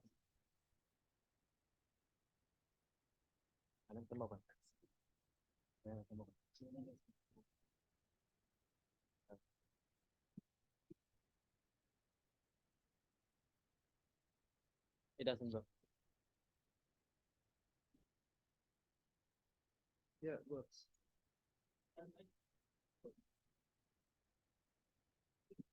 All right. Okay, it's a bit late actually. Okay, so I would like to pay my respects to His Excellency Professor Dr. Ladies and gentlemen. Okay, I don't have much time. I have to rush. All right, so today I'm very happy to do my presentation about the challenges of authentic assessment. So okay, just for the overview, actually we have the agenda for my presentation is about the overview of my faculty and the authentic assessment and the challenges of authentic assessment. Okay, in here we have the vision of the faculties to align. Actually, it's aligned with our vision of our university. It's part of like to provide, the language education within the national quality frameworks that meets the local and international stakeholder needs. And in terms of, the mission, we want to educate students, okay, to a higher levels of competency in English to contribute to the quality of human resources development, enrich, okay, students with other languages for career pathway and improve the livelihood in Cambodia. All right, sorry. Okay, actually we have two main disciplines at my faculties, Bachelor of Art in English, okay, and it is in the process of revision, and Bachelor of Arts in Translation and Interpretation.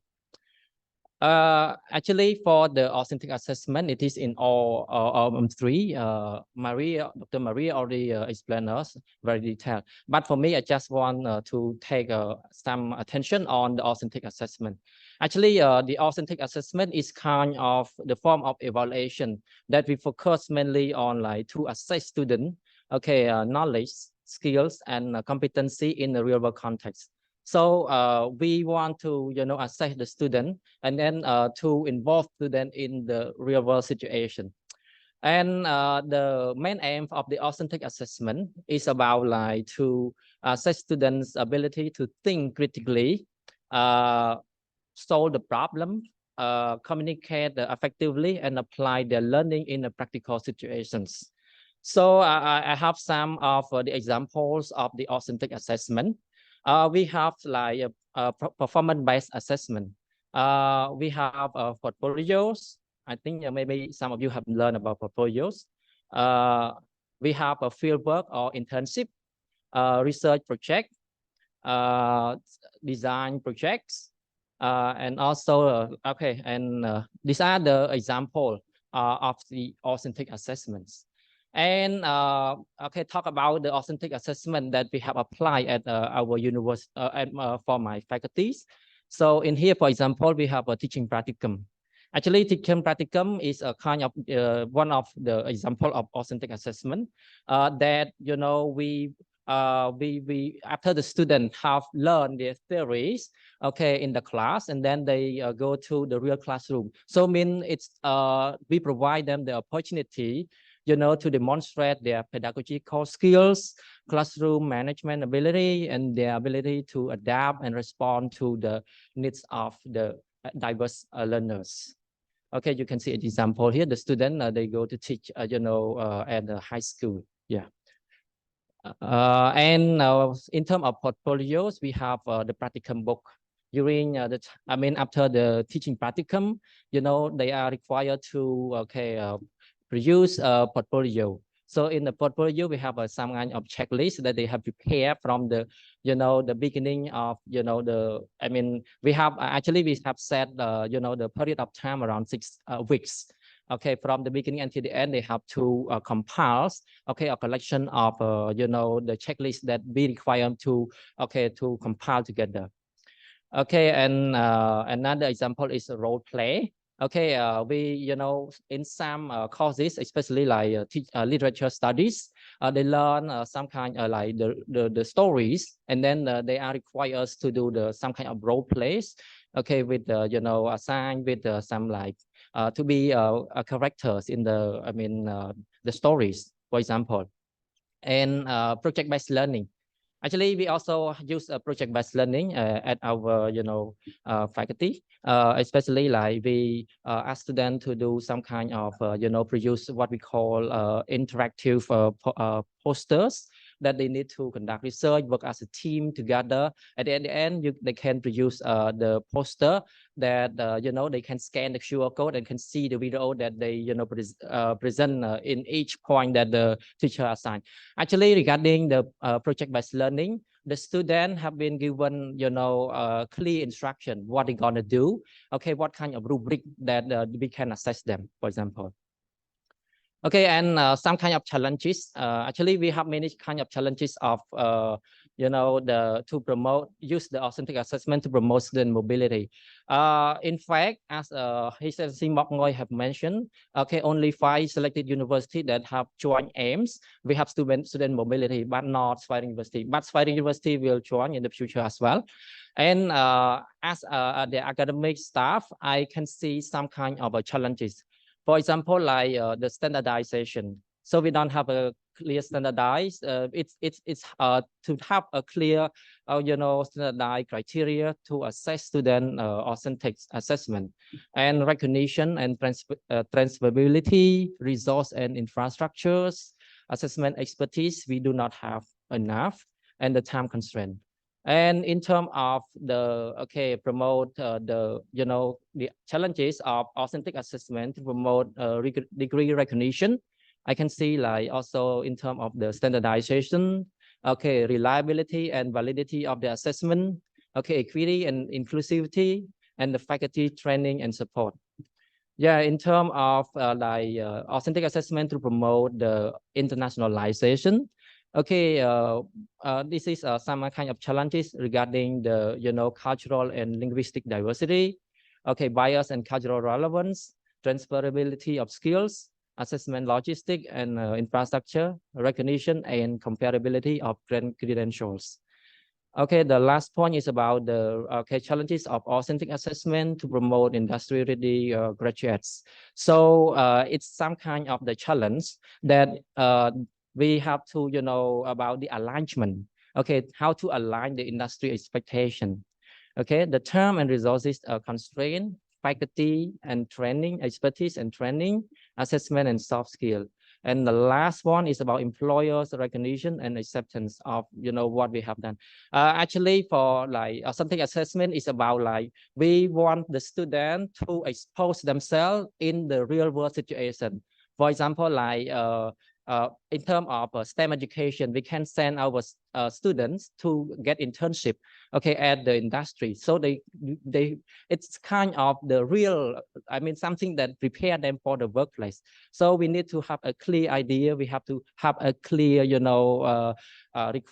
can say criteria, of designing, the guideline for, each program when we send our student for the, for example, internship or the real world situation. I think because of time, I would like to finish now. Thank you very much. Yeah, thank you. Thank you very much. Thank you, Mr. Hapsakimnan, for your presentation. And our last presenter, Mr. Singramo. Mr. Singramo is the founder and director of the Vibrant School in Swahili. And so, yeah, please. Hello. Yeah. Good afternoon, everyone. First of all, I respect His Excellency Mok Ngoy, respect Excellency Professor Tum Sravut, and other Excellency, lady and gentlemen, and all participants present here. Yes, I just have been told that the organizer just told me can be just 5 minutes. Yeah. Okay. Yeah. I like that time as well. 5 minutes is okay because usually the sleep time. Yes. Okay, that I so great pleased that Swahili University invited me to speak or presentation my school that because related to CALOHEA's project, just a little bit like some students that graduate here and work with my school. So I will present that. Don't waste time. I will present my slides.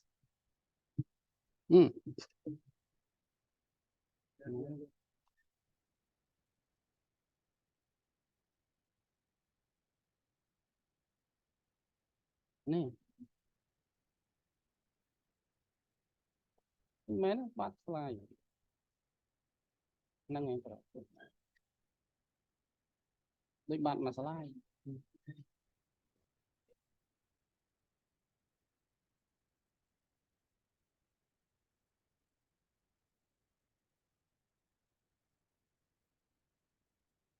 Yeah.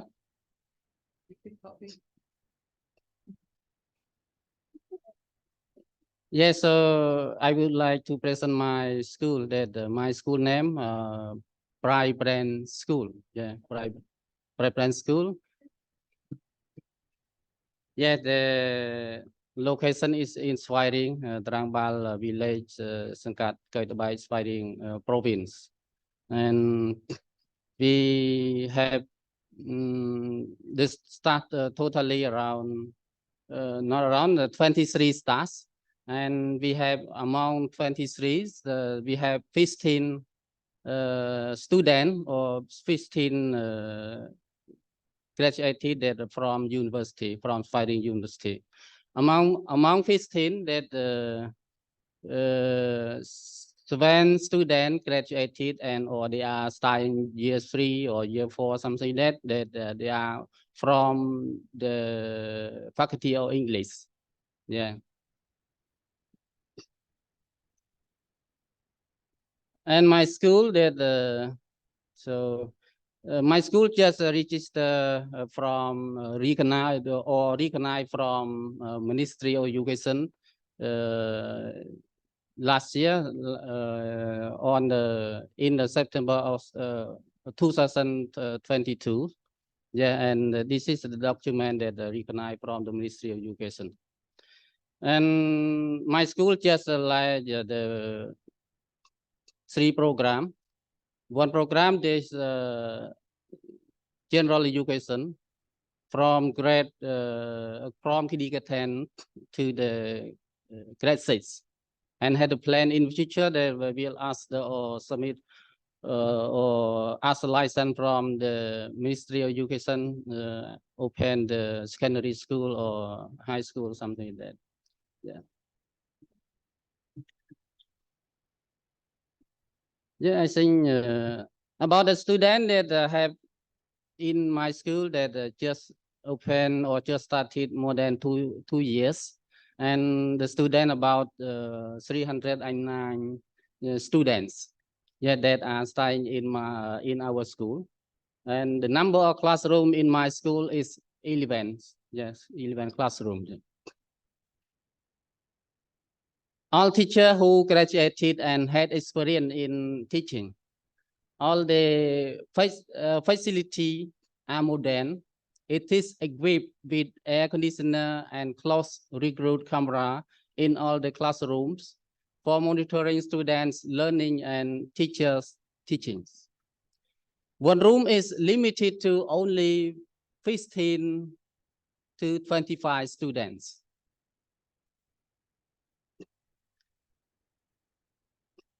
Yeah, my school have the 3 main programs. Okay. Yeah, have the general education, that ESL, English as second language. Yes, start from preschool to level 12, and computer training course. Yeah, I think that's all. Then to show some picture then. Okay.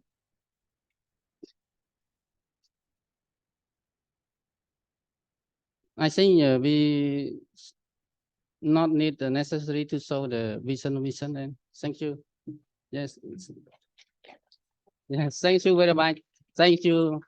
Thank you all. Thank you for your attention or listening my presentation. Thank you so much.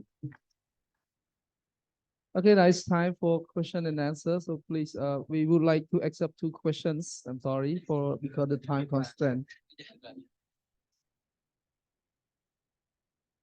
Actually, although the Bright Brain School is just founded, but our student graduated from the faculty of Art, Humanity, and Foreign Languages were employed there. That's why he's getting involved with our faculty and the projects.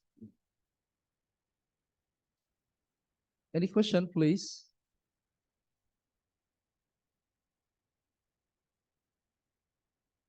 Yeah.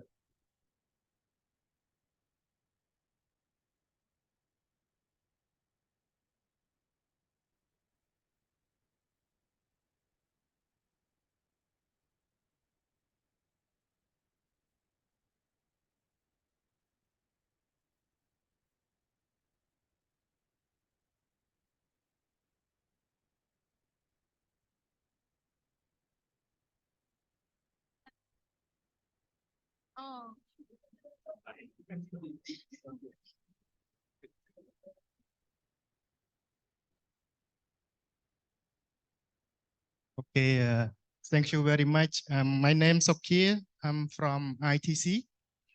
So I'm very interested in this topic that we have the challenge of authentic assessments. The point that I want to ask is, how can we measure or we can assess students that they have industrial ready graduate?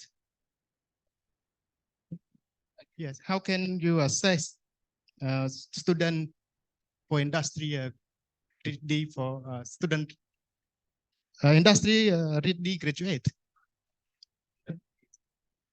It means that student is ready for work. All right. But how can we assess that from program point of view or course point of view? Thank you very much, Dr. Suchi. Actually, I'm not the field of in that field, but I can respond to your question. Actually, I'm the field of teacher education rather than engineering or science. But through my understanding and already in my presentation, okay, we can identify the difference between the traditional assessment and the the authentic assessment. Just come back to like the previous question I would like to share as well.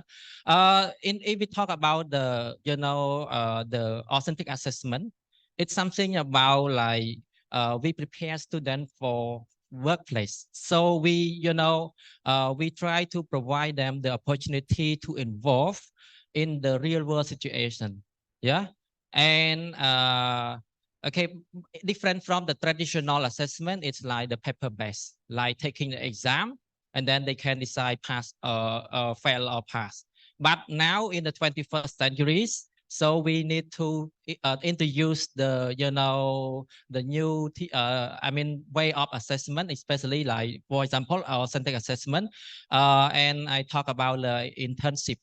So for ready graduate can be like we can have the requirements of our program, like the student are required to take the internship in the industry, can be like 6 months or 3 months or 6 months with the clear guidelines. So in terms of the rubric, like I can say the teachers or the program need to have a clear rubric, like how to assess the student. Yeah, and but in technical ways of designing the the rubric, it's like depend on the programs. Yeah, and the expertise. This is something that I can share. Yeah, thank you. I don't know whether I can respond to your question. Yeah, thank you. Yeah, actually, for the when we introduce the authentic assessments, actually authentic assessment it is part of the assessment in the program. So it must respond to the learning outcomes of the programs. Like we can see the alignment. Let's say like we have the program learning outcomes, for example, engineering. Yeah, we want students to be achieve. After they graduate. To achieve after they graduate. So when we design the course should be aligned to, we have the course learning outcomes, and the course learning outcome have to align with the program learning outcome. And inside, in order to achieve the course learning outcomes, we have to achieve the, we can say the authentic assessment is part of, criteria, in order to achieve the course learning outcomes. Yeah. Yeah. Something like this. Yeah.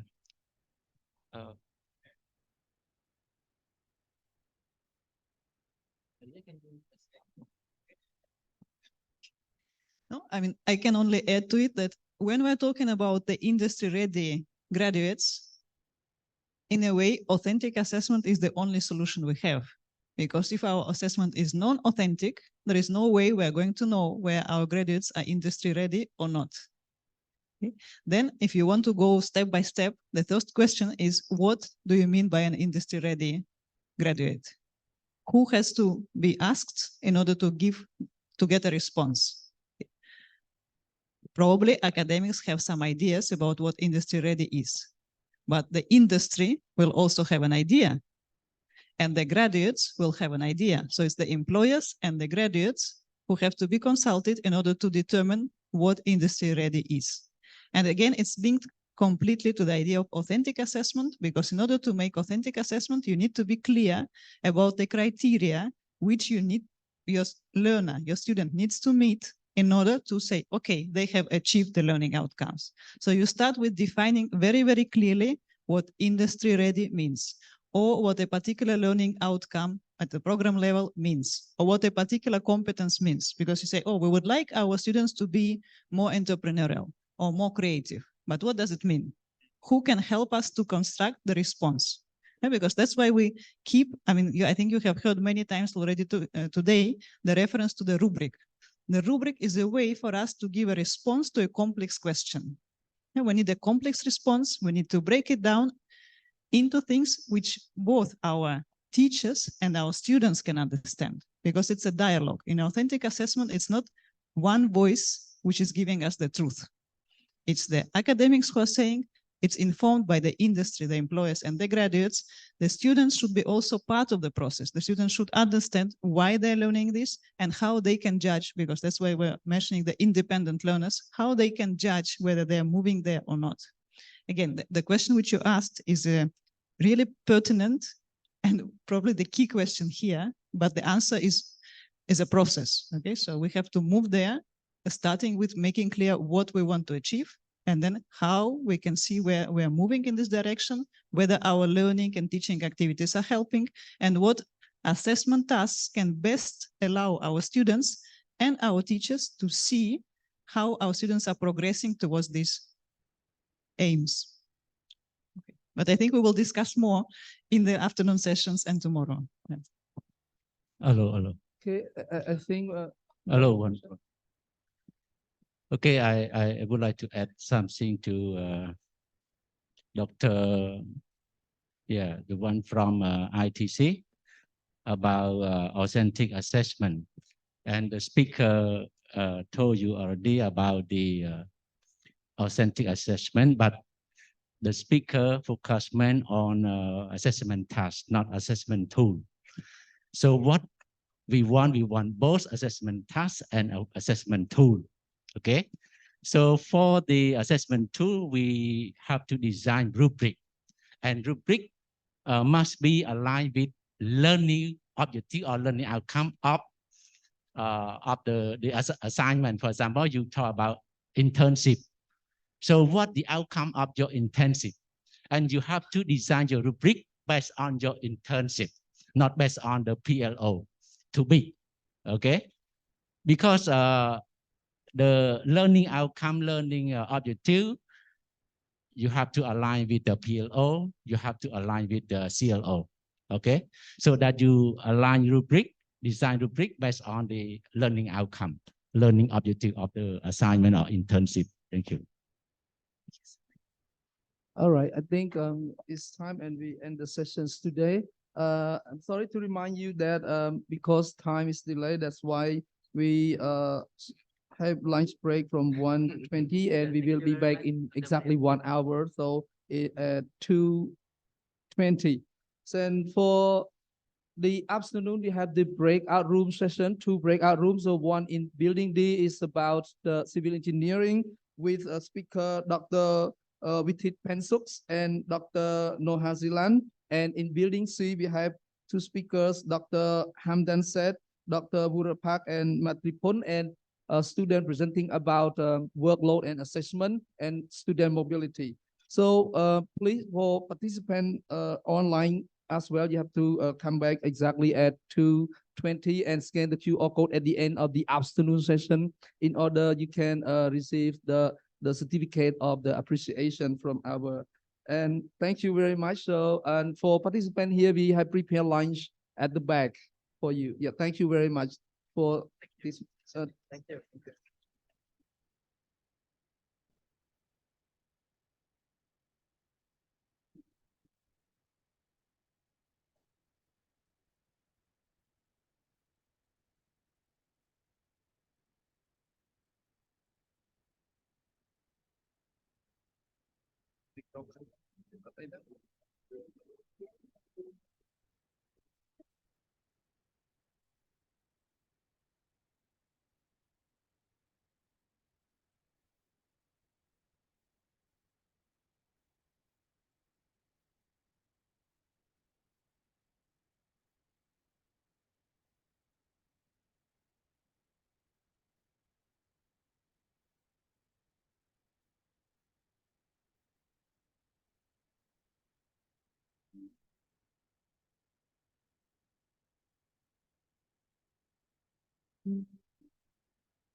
Đừng get download cả không xe đi có theo phí em tôi